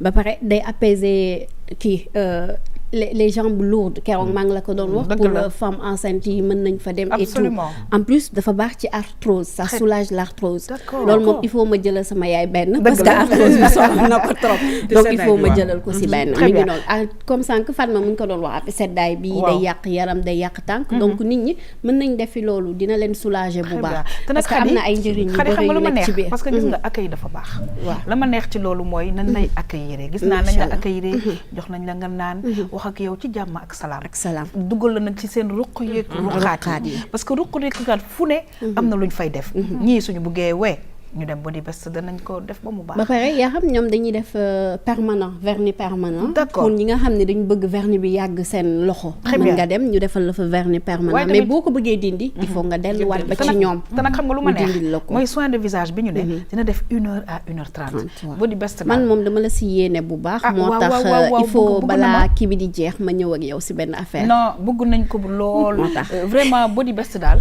defal nga ñu benn visite guidée ci gox boobu la nga xamante ne bii bon plan la daal mbokk yi jar naa dem te nag muy góor di jigéen rawatina nag Saint-Valentin bi mi ngi ñëw parce que mercredi la loo ci xalaat ki Malcolm man waxtaan leen parce que man affaire Saint-Valentin daal sama xol bi li jàmm mu metti parce que voilà marié yi ak ñi nga xamante ne si sax célibataire lañ yooyu noonu mais li gën a garaaw mooy góor xam nga yéen jigéen ñi mën ngeen nekk célibataire toppatoo seen bopp ci karité bi ci bon plan bi mais faal ñun dafa tar célibataire dafa metti mais yàlla wax na Malcolm neexuma mais si candidat levez le main mais Malcolm bu affaire yi naree métti mën nga jox sa yaay benn bon amul problème fête de l'amour mën na nekk maternelle et de l'amitié en fait amitié tout ça dépend xoolal man ngaaka bi nga xam ne sëy laa bàyyi pour man Saint-Valentin waaw copain copine rek non ça va au-delà voilà xam naa ko xam nañ ko léegi Khady ñu gis nag ne que vraiment jox dugg nañ fépp ci Body Best te nag Body Best vraiment il faut que nag ñu ñëw nag ci vraiment waaw am na fa surprise bu ma leen di indil Body Best nañ dem ñu xooli ko waaw kon nag Khady nee na surprise te Saint-Valentin dafa ànd ak surprise mbokk yi ñu dem xool surprise bi waaye ci biir Body Best lay doon ñu dem dellu si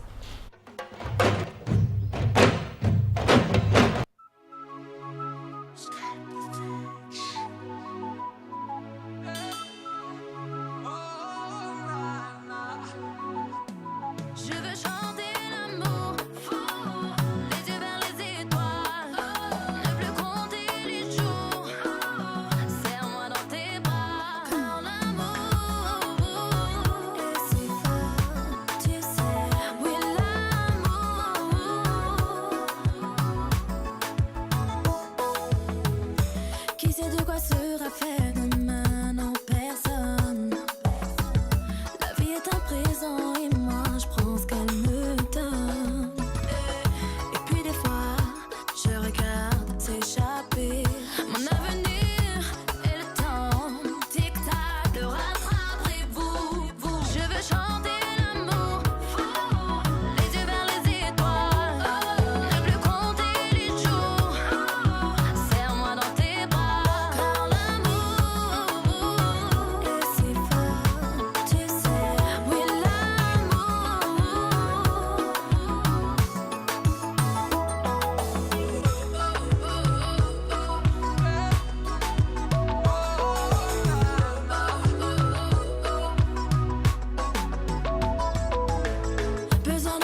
Alors moi je vais applaudir très fort nos équipes techniques.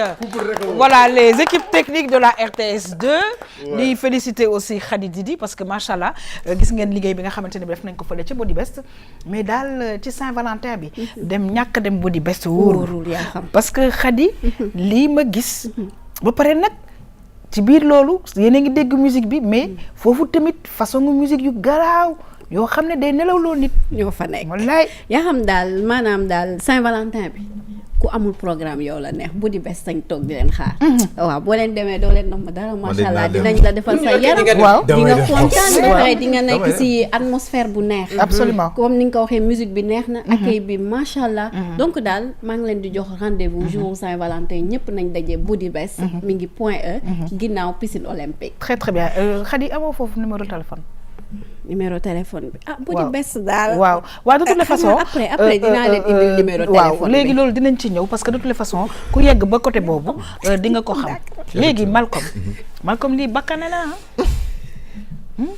trop man xam nga toll sama xol bee jeex parce que non seulement liggéey bi rafet na les caméramans ils ont beaucoup travaillé absolument ça a été super les monteurs et cetera mais li ci gën a graaw mooy je sais pas peut-être National Geographic am na un jour ñu koy expliquer il y a des couleurs yoo xamante ne si scanner sensitif la ñuy touche automatiquement vert rouge et le jaune bu fekkee da nga bëgg a lekk moo tax la majeure partie ci McDo yeeg excusez-moi et cetera ci grands restaurants yi soit c'est en jaune ou bien en rouge ça doit pas être en vert et cetera mais fii boo demee ak le son bi ñu lay jox son bi day jouer day bëgg a nelaw avec le mauve qu'il y a et puis le rouge de la Saint-Valentin tu vois les pétales de rose et ça sent tellement bon là-bas et voilà donc oui Aïcha xam nga mais ñun ndeysaan ñi ngi euphorique nag te demagul fa sax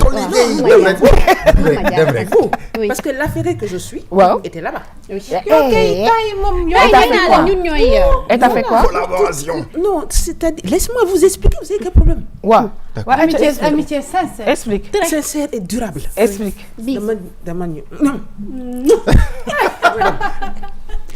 xam nga man je suis amatrice de café jox ma benn café expresso boo non dama bëgg expliquer benn da ngay taxawal je reste en ligne dama bëgg expliquer benn affaire man maay présentatrice émission léegi am na yoo xam ne buñ ko nareetee def te man dewuma kon ngay ñëw ñuy ànd xoolal buñ koy diffuser parce que mënuma tere ñëw ñu teg ko patt lay def waaw mais yaa xam mën nañ la invité waaw man damay ñëw man tey ma def pat tu me parles de café j'adore le café non mais pare gu ma sax nga def ma reste en ligne léegi mën naa jox ko téléspectateur ma affaire leen waaw aca dama waaw léegi ñu servi ma benn café servir ma chocolat may mon dox minéralisé Fatou bi nekk ci accueil bi son sourire Colgata blanc comme ça jusqu'ici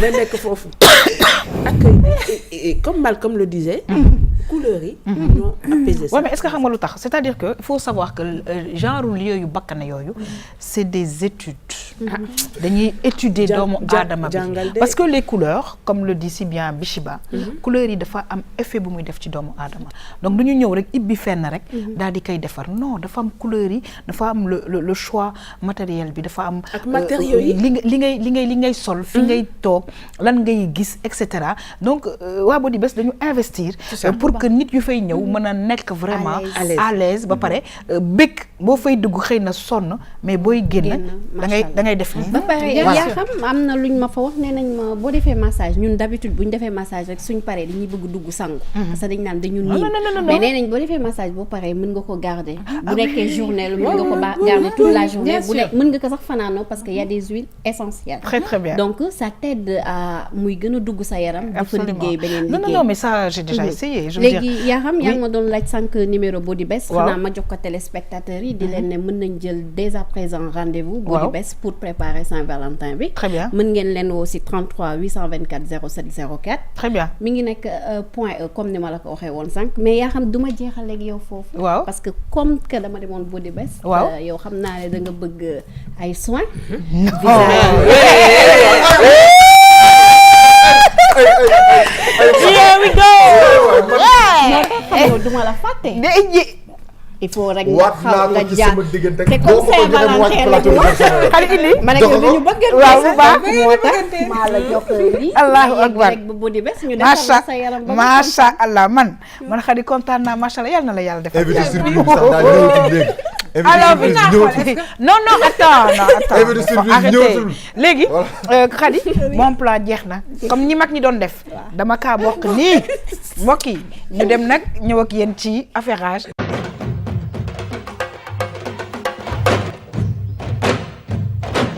waaw kon nag Aïcha du ñu def rek lu dul ñëw ci affairage. alors xam ngeen Pamela Anderson.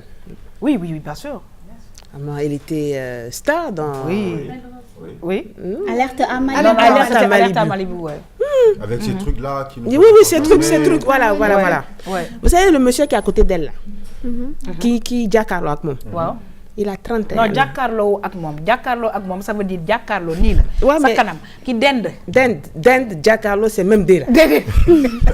C'est même deux là. Pamela a la chance. Waaw. Pamela daal xam nga Pamela am na 49 ans. Ok. Oui, léegi Pamela mooy futur jëkkëram daal. am na 31 ans. Ah ouais? Il faut que ñu am la foi quoi. Dëgg la. Wallaay billaay Ramatulaay. Mais le gars, c'est un footballeur, non? C'est un footballeur. Marseille, il joue à Marseille. Oui, enfin, c'est un FC Séville en école. Oui, mais actuellement, il est à Marseille. Il est à Marseille. Oui. D'accord. Léegi ça fait quelques semaines de xam ne ñoom ñaar daal seen affaire neex na trop. Léegi bon Pamela nee na moom déggul français. Waaw. Xale bu góor bi Adil Rami. Oui. déggul anglais. Enfin, il est comme moi quoi. Mais l'amour c'est grave de. Oui. C'est pas une question de grave, c'est l'âge, la différence d'âge. Wallaay billaay Ramatulaay. Moi-même je vais aller chercher quelqu'un qui a 31 ans. Quel temps? Waaw. Qui a 31 ans. Xale bu góor yi 31 ans la am. Ndeysaan. C'est un footballeur. On appelle ça l'amour, la vraie amour.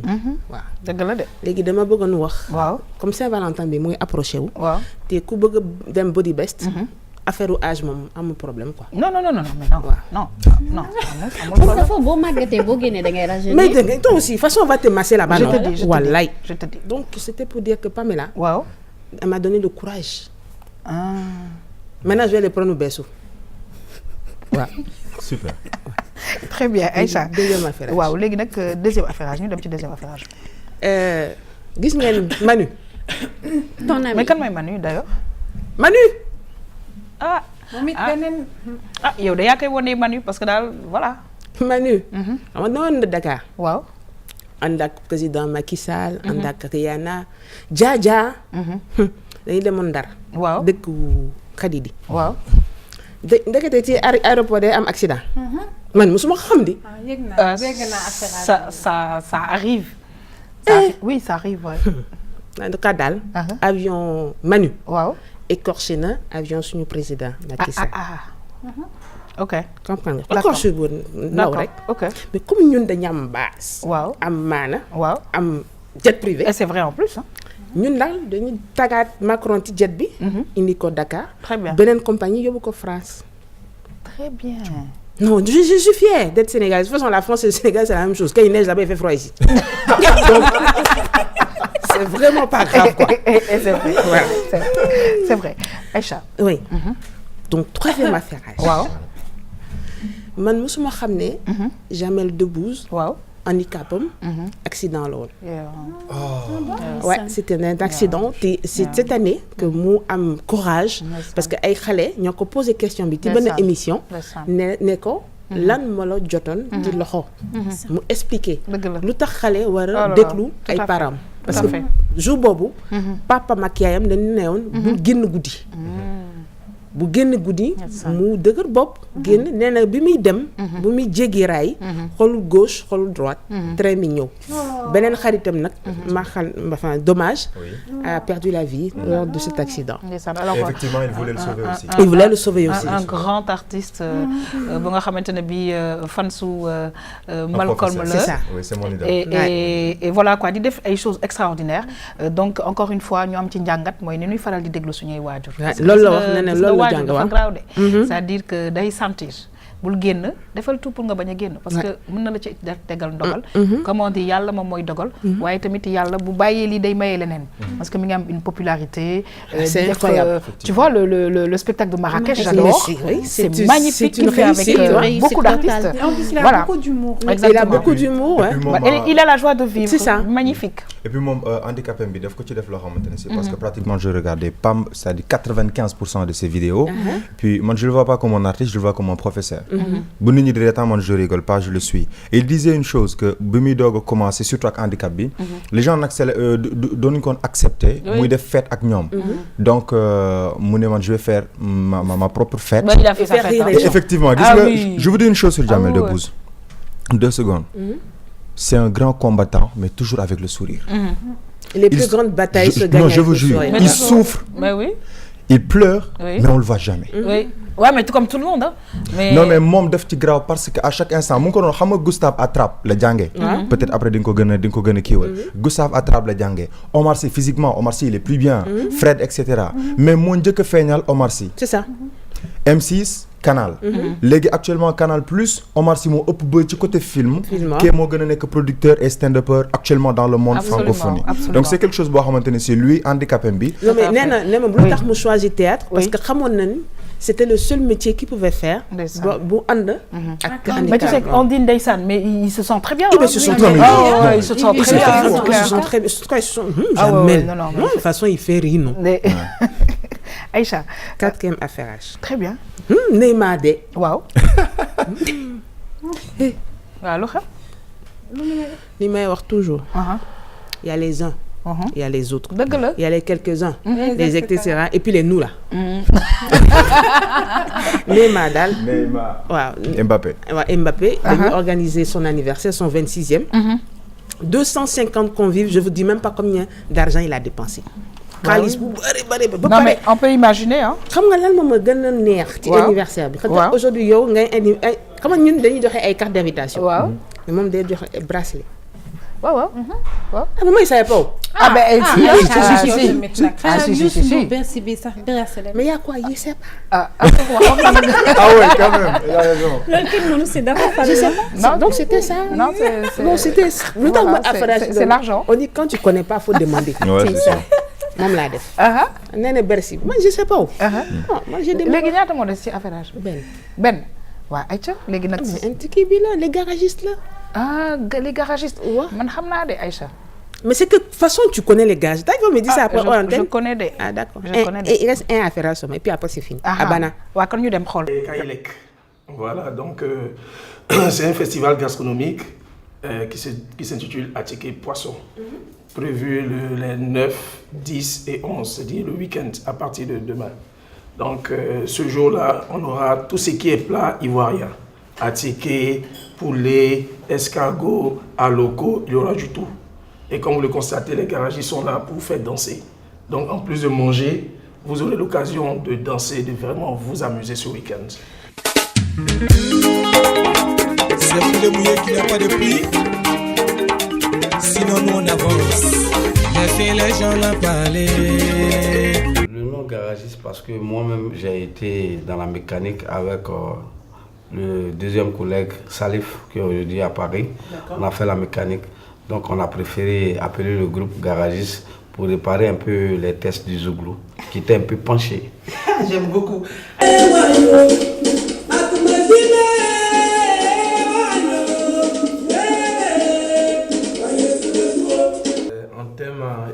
Ivoirienne et le Zouglou c'est une danse folklorique du terroir BT. D'accord. Voilà, c'est de la loukou qui s'est transformée en woyo aujourd'hui qui fait qu'aujourd'hui tout le monde est dans la mouvance qu'on appelle le Zouglou. Hey mon frère, trop c'est trop, arrête.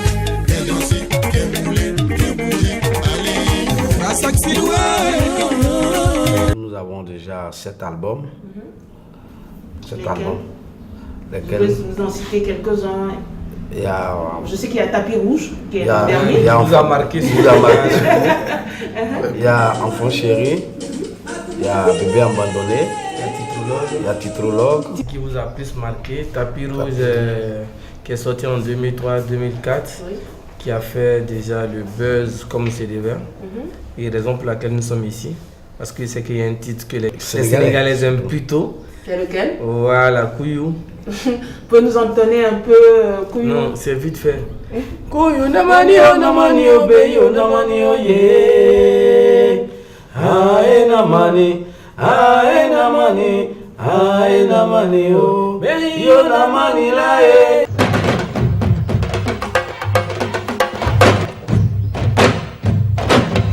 waaw suñu xarit garagiste yi vraiment ivoirien yi c'est vrai que seen culture voilà c'est énorme te nag vraiment dafa am pont daal boo xamante ne bii ñun ñu ngi dem ñoom ñu ngi ñëw et c'est l'Afrique qui gagne dans tout ça. En tout cas c'est Doudé. Ah wallaay c'est Doudé. Dans ces Zougous quand.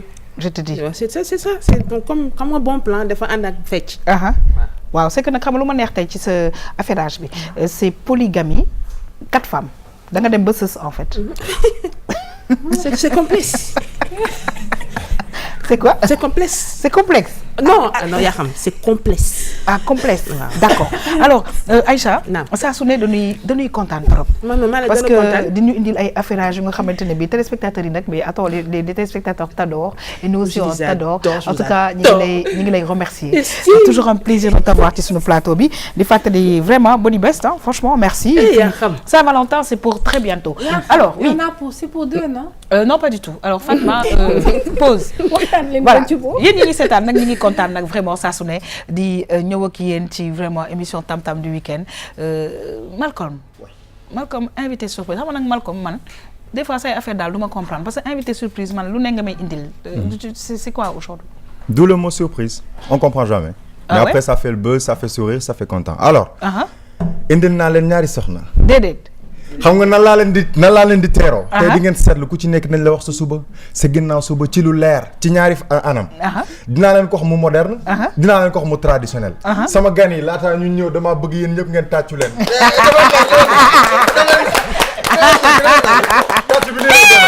asalaamaaleykum gan ñëw na. nee leen ko bisimilah. salaamualeykum gan ñëw na. nee leen ko bisimilah. asalaamaaleykum gan ñëw na. nee leen ko bisimilah. salaamualeykum gan ñëw na. nee leen ko bisimilah. yaa de koodu yegsi nañ ne leen bisimilah. yaa de koodu yegsi nañ ne leen ko bisimilah. soxna si. na nga def. sant yàlla. yow noo tudd. Kuddu. ok yow noo tudd. man maay Yaadi Wasa. Yaadi Wasa. waa léegi tani gi nag parce que nag gis nga la dernière fois seet bi ma seet fii en tout cas man kenn dàquma tani te nag wax dëgg yàlla samay weexal mais vraiment kiiwul. yombul daal. non jafewul. Ok. j'ai demandé 1 million ak ay cheveux naturels. ah bon ngir prévenir leen yéen plateau. waaw. ñaar ñii. mbokk ya xarit ay wujjule. ah bon kan mooy aawa pardon kuy aawa. xoolal rek. xoolal rek. kuddu nag mooy aawa. ñaareel xaritu jëkkër la. benn. waaw ñaar nee leen. waaw jubóowuñu. ah mais tu sais c'est un peu rare ay wujju yu jubóo. dama naa ko ñett seen seet yi. ku ci nekk day bëgg a ëppale moromam bu subaa tey. ñu jubóo. bu ginnaaw suba yéen a ngi nii moo tax ñu indi leen fii. yaa des kodo ngi nii ñoo war a def Wassare fii ci Sénégal fii ci RTS2. ñii dinañ tasum réew parce que li xew Sénégal yëpp. léegi kii xam nga d'habitude góor ñi duñu seetlu man comme dama bëgg nga pause. waaw léegi man daal damay xool góor ñi duñu seetlu. waa defal nànk. man de ay client footballeur laa ëppale. ah bon ay ñuy toog plateau. ah bon ay réalisateur. ah bon man su ma leen filmé fi wàcc. déedéet. waa léegi Marème Faye Sall maa ngi koy seetal première dame. waaw. xam nga lan laa bëgg ñu xam ko. waaw Adja Ngone Gueye. waaw maa koy seetal. déedéet. Adja Ndeye Mbaaxe maa koy seetal maam Kumba Ndooy. waaw maa koy seetal. waaw bari na VIP yu may seetal ak Ndeye Jale Ndiaye ak Adja Fatou Gueye Sarr Bamba. waaw ñu xew ci jamono. waaw léegi nag xam nga lu ma jaaxal mooy que set bi non franchement y a le choix parce que y a les cartes.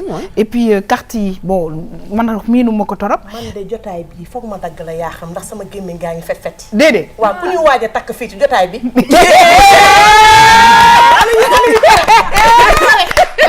yaa ngi ni taxaw ak bopp lii du mu doon. dëgg la déedéet yow amoo jëkkër. amagoo. yow dinañ la takk si léegi. yaa góoru kilifa gii wax ak yow waxal ak moom tontu ko. tontu naa ko. bàyyi li ngay def foofu tontu naa ko mi ngi nii. foofu génne fa kilo tàndarma. non xaaral ma bind pardon. ak kilo ceeb. 1 kilo tàndarma. waaw dat. man daal maa ngi si ñaareel. waaw. déggoo ma de. maa ngi si ñaareel. sëy bi mu la wax góoru kilifa bi dañ ciy génne kilo tàndarma. waaw. génne ci kilo ceeb suruxal ci ñetti guro yu weex. 1 kilo de riz. sa bopp ngi ubbi yow yaa ngi ci ñaareel yi waaye dootoo ko defati sa bopp ngi ubbi. am na góor gu la war a may ren fan. yaa ngi ma istidin woon den maa koy seetal. waaw. voilà. Qu'est-ce qu'elle a encore fait? Attends. ci ndox day tane ci ndox. ma maman. oui. waaw. toi là. tu vas bouger tout de suite. Tu vas cartonner même. 2018 c'est ton année. Ton année waaw. gaaw jàmm yéex jàmm. Je te bénisse. Mais si tu as vu ce que je t'ai prédit là. nu ñu waxee cat ci français tamit. Vous la pointe l'extrémité. Comme ça, je suis comme ça là à la télé, tout le monde nous regarde. Je vais résumer. Mais après tu viens une consultation, je vais te dire quelque chose. Les clips kanam luy tànn du fay. Privé. yow mii ma jàkkaarloo. waaw. mbaa xam nga ne yow da ngaa am jëkkër. waaw dëgg la. te doo am wujju ndax sa jëkkër la nopp jëlal. mais nag bu weesoo loolu yëpp. waaw jàmm ak salaam rek laa gis RTS 2. dex na yokk ba yëg ko. amiin waay. yéen ku leen laal bës leen bouton dinaa la woon benn bouton ma placé fii. waaw yaa de kuddu ñëw. ñu am ñama-ñama yu ñuy def. yaa ngi dégg. waaw Malcolm yow suba soxla naa la. waaw parce que xam nga fu ñuy luwee gaal. xam naa ko sarax bi ma war a génneel waaye RTS bëy laay génn laay yor. bëy laay jënd. xanaa Fadje moo koy jënd. Malcolm. naam. jigéen ñi teg nañ la bopp de. nañ la bàyyi. loolu dëgg la. ñu fanaan jàmm mbokk jigéen ñi nopp nañ la torop fu mu nekk nii. mën a goo dem. parce que dañ naan njool mu ndaw nga fii la feeñee. déedéet. lenn nag xam naa ko. di nga saraxe juróom-ñaari doomi guro. seerul ñaari xar yu weex. am bindal yu bokk ndey ak baay. am bindal. sœur et frère. waaw faut écrire. di nga saraxe ñaari xar yoo xam ne. frère et sœur la ñuy doon. ay xara ay xaru frère et sœur. waaw man léegi bëgguma sa sarax. ok kon baax na. gis nga. waaw tuuti rek ci ñaar ñi ñu ngi gis benn symbiose. ñu ngi reetaan ñu ngi kaf mais en réalité. lu tax ñu bindee ko noonu. mooy dañuy wone la réalité sénégalaise. Alors je rappelle parce que yaa ngi wax bind je rappelle que c'est une série. qui s'appelle Wassa. boo xamante ne bi incha allah le 12. février maanaam altine. dana démarrer fii ci RTS 2 la ñu bëgg daal mbokk yi bu ko kenn wuute te avant le journal lay am. effectivement ni nga ko waxee je pense que def nga introduction ba dugg ci développement bi. mais ñun dañoo seetlu Sénégal ku jug seetlu ji. mu am actuellement ñu bëri ñoo xamante ne si sax da ngay gis nit nekk France nit nekk Sénégal. mun a dalee seetal ci téléphone. rôle boobu noonu yëpp ñu daal di koy jël. ñu daal di Snapchat. waaw Twitter may ma ñëw. Facebook. waaw Messenger. waaw du ma moromu benn jeeg nag. déedéet. laa ilaaha illallah ak maa ko mëne. kii nag daal di ñëw ci seet bi nga xamante ne si. mooy bi ñu xam. mooy li ñu naan tani bu wasaa. mooy bi nga xamante ne si day seet ak i sondel. ak yi nga xamante ne si moom la fi maam yi ak maamaati bàyyi. maam ko ma la bàyyi lii la xam mooy kudd. bal ba dugg. waaw saagu jàmbaar bu rëqee mu jaaxaaw baara gu jow. jeex na RTS 2. waaw dara du ko téye. déedéet day dem. wallaay day dem. day dem te ku ko nar a téye. mu dóor la bara tuy. dama wéy nga jaaxaar. wéy. yaakaar naa ci loolu laay jeexalee donc mu nekk série boo xamante ne si jarul ñuy xool foog ne yoo xamante ne c'est inventaire wala dara. mais loo xam ne c'est vraiment naturel. exactement ci booy seetaan sax si YouTube ñaar wala ñett yi ñu ci jot a def. mais da ngay gis koo xamante ne si mu ne kooku noonu. day yalwaan ci feu rouge bi mais ñi yalwaan dafa bëri. ba moom tam daa bëgg sarax. xam nga loolu ça fait rigoler. et effectivement ñun dañuy jaay dàll sax. tey jékki-jékki sa bopp métti mu leer na migraine kese la. mais déedéet da nga naan kii ci biir kër gi moo la xool ba xool yu métti sa tànk nga fa kastalu fàtte nga yàlla fàtte nga yonent bi loolu tax ñoom ñu indi ces leçons là léegi nag Malcolm dañuy kontaan loolu parce que xam nga lu tax comme ni nga ko waxee c'est naturel lu nga xamante ne bi sénégalais yi africains yi dañu koy dund waaw xëy na nag laata ñuy jeexal dañuy bàyyi vraiment suñu xarit mu présenté wu te nag wax ñu ci biir li nga xamante ne bi moom mooy seet bi yow da nga mën seet wala série bi rek moo tax ngay def lii non série bi moo tax may seet mais maam ko ma la mbaayee sama maam dëgg la te defe naa ne waaw ndëpp ak seet ci ñun la fekk baax. dëgg la. damay nelaw sax di seet. déedéet. yaa xam oto bi nga yor anam. moo ngi fi. jàmm rek moo la ciy dal. mbaa dinaa ko góor changé bu am alal dina la takk. mbaa dinaa ko changé léegi. loolu laa bëgg a de wax. damay nelaw sax di seet ndax maam ku ma la mbayee sama man. waaw waaw. Dudu Njaay gaynde la ragal bu ko dégg daw. mu ngi nii. très bien. naa bàyyi noonu. bu la 12.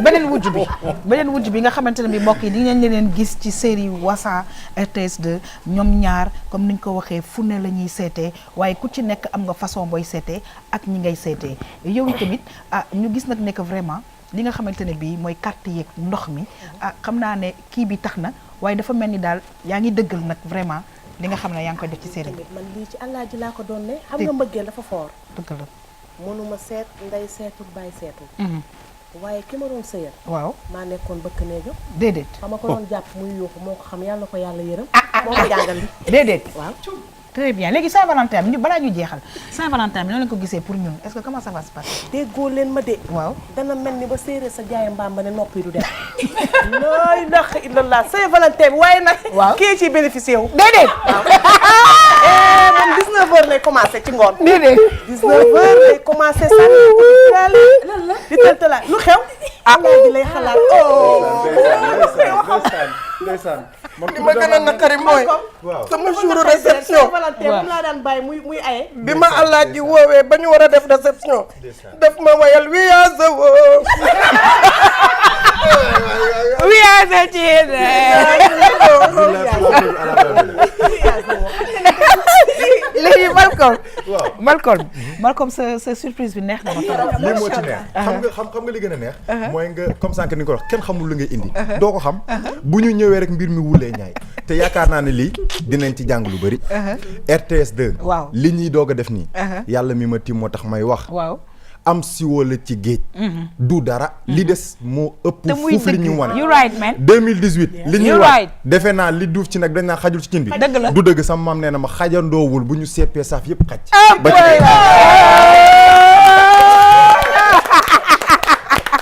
en tout cas ñi ngi kontaan mbokk yi parce que nag surprise bi ñu Malcolm indil may baamtuwaat na incha allah le 12 février danañu démarrer série bu mag boobu la nga xam ne ay mbirum seet lay wax vraiment ñu bàyyi la nga lancer message yow tamit ñu bàyyi la nga lancer message parce que nag nekk ngeen ay comédiennes yu nga xamante ne bi nit ñi am na fenn fu ñu leen xamee waaye nag fii ci ngeen di wane nag incha allah seen talent bu baax a baax xamee nañ leen ci publicité yi moom loolu kenn waxatu ko waaye nag fii la ñuy nag vraiment gisee seen talent wu comédienne bu baax a baax mu nekk lu nga xamante ne ñun ñëpp koy vivre un message. di remercier Mada Ndiaye. moom mi nga xamante ne moom moo ñu jël pour ñu def Wassa bi. ñuy kontaan ci moom parce que moom it jigéen la mais jigéenu jàmbaar. macha allah recevoir nañ ko keroog. di ko lafal di ko ñaanal yàlla lafal ko cat. amiin amiin. mais li ma gën a jaaxal. mooy. nit ñi. dañoo xamul ñun li ñu doon ci Sénégal. mais Mada moom xam ko. assumé ko. ne fii ngeen di teg seen tànk. donc kon moom dañ koy remercier bu baax a baax. bu baax a baax. beneen bi mooy. yow da ngay yokkalu lu tax ngay yokkalu. yokkulu. ah du ko wane yokkulu bàyyi yokkulu yokkulu c'est-à-dire. indil ma xobu ñambi. reenu ñambi ak xobu paftan. waaw nga wax fi nga bëgg ma daggal la ko tipp. maa ngay wàcc plateau mbokk yi xarit yi waa léegi Malcolm nuyu naa ñu bàyyi wujj bi moom itamit parce que doy na waa daal ba pare ci biir loolu yéen da ngeen di léeg-léeg ngeen àndandoo parce que da ngeen di dóor en fait li ñuy wax set da ngeen di dóor. waaw ay dóorkat lañu nag. waaw mais dóor bi du dóoru dañuy teg gars yi dil de. ñun boo ñu waxee sa soxla. waaw dañ lay wax ay sarax. waaw dóorandoo maak moom. d'accord parce que des fois ma xaw a am ci yu ma tële. waaw lu mu nekk sama wujj sama xarit la de. ndeysaan moo tax sànq bi xam nga nag. waaw. Sénégal dañoo jël wujjee. def ko problème. dëgg la wërsëg la ku nekk ak sa feem. tout à fait ku nekk fa ngay jàpp sa waay muy jël bi jalaa ñëw moo ko xam. dëgg la man de lijjantiwuma benn jeex. xam nga lu ma lijjanti. waaw sama ñaari ak fan. léegi nag laata may tëj Malcolm parce que man tam am na lu ma ci xam. donc dama bu leen bëgg a seetal yéen dama gis ne que at mii. ci at mii ñu ne. waaw yow moom lépp ibbeeku na. te nag daamaar gis naa daamar gi. gis naa gis mi ngi nii gis nga sëy bi sëy baa ngi nii. amiin waay sëy baa ngi nii. xaaral dama lay tooyal rek balaa may wax. waaw léegi nag yow tamit. li ma gis ci yow mooy macha allah projet yi kenn waxatul baaxaayu projet yi. amiin te nag incha allah tukki dana ci am ci lu bëri. ay waay pare yeneen séeréer ngi waay. ay waay amiin waay ndax ñu mën a dem Europe fa ay waay ay waay soog a wasaana. yëf yi wasaana. Donc chers téléspectateurs Wassa incha allah le 12 février fii ci RTS 2 mu nekk série bu nga xamante ne bii jar naa seetaan bu baax a baax maa ngi leen di gërëm di leen sant une très bonne continuation mbokk yi ñu ngi leen di gërëm di sant suñu xarit Malcolm merci beaucoup. Merci beaucoup à vous. Donc je vais juste terminer une chose mooy tey samedi bi. añ leen ba suur. bu leen añ lu bëri. ndax tey ci 19h30. mbokk yi tey ci 19h30. Malcolm Comedy Club di am weer bu jot benn yoon ñaareelu samedi place du souvenir. tey la 19h30 di ngeen fa gis artistes yu bëri. Marema dina ñëw. Abiba dina ñëw. Doudou Férévi dina ñëw. ñu war a ñëw ñëpp kenn mënu leen lim. Très bien. bu ngeen ñëwee di ngeen reetaan borom biir yi ñëw leen bu ngeen di génne tablette de chocolat ngeen di génne. très bien préparé naa samay bagage Malcolm kon ñu dese ko. waaw ñu dem. Fatma tu remercies qui Fatma? Je remercie tout le monde les téléspectateurs de la RTS2 maa ngi remercier ñi ma bokkal plateau bi ñëpp. ak suñu gan ñi neexal nañ fi. Aïcha. Alors je remercie Madame Ndeye Fatou Mbaye Diop qui m'a habillée donc téléphone 77 567 23 47. Alors Khady tu remercies qui? Merci Yaram, je remercie tout le monde, je remercie nos invités neexal nañ plateau bi macha allah. di naan ba samedi prochain. Inch'Allah. Alors vraiment maa ngi remercier képp ku nga xamante ne bi saa su ne da ngay jàpp ci liggéey bi di remercier Mariama Magasuba saa su ne mooy jàpp ci sañse bi numéro téléphone am 77 634 44 11 ma nga nekk fële ca Padois Builders villa numéro H56 mbokk yi nag duñu def rek lu dul jeexal émission bi ak vue sur la toile kon nag ñu jox leen rendez-vous inchallah très bientôt toujours sur cette très belle chaîne RTS2 di fàttali aussi que waañu maam émission bu bees tàq ak madame Evelyne Ndiaye dana am ci samedi bi waaye tamit yendu bi ak Alioune Guissé première partie 17h beneen partie bi après le journal de 20h bonne suite des programmes sur la RTS2 et tout de suite amul yokko ko ki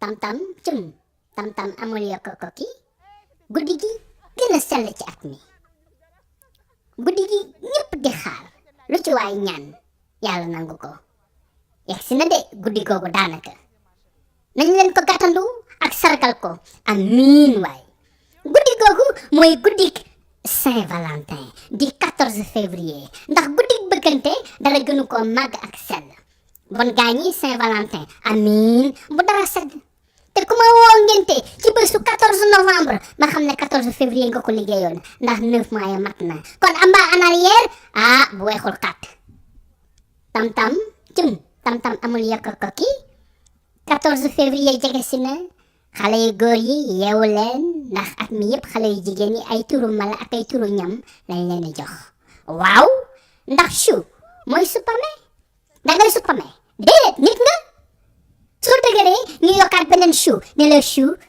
muy ñaari chou léeg-léeg ñu ne la t'es chouette maanaam seku nga dangay seku doo seku léeg-léeg ñu ne la sama coof dangay jën ba yow nit ñi naan la coof jën mon lapin sax dañ la koy wax waaye dangay njombalan ci kaafam baa ñu ne la koko doo koko nit nga te Saint-Valentin bi di jege si nag ngir neexal la ñoom xale yu jigéen yooyu ñu tàmbalee laa woo ci ay turu nit naan la joli papa wante boo dee góor gu ñaaw war ngaa xam ne ay xeeti dóor la baa ñu naan la chéri baa ñu naan la bébé fekk yaa maas ak baayam tam-tam cum tam-tam amul yokk ko kii yéen jigéen ñi tamit xale bu góor bu la bëgg nax ay turu mala mbaa leneen la lay jox bon yéen jigéen ñi góor gu leen wax ma fleur bañ leen ay xeeti dóor la ndax fleur mu ne ko du ngeen fleur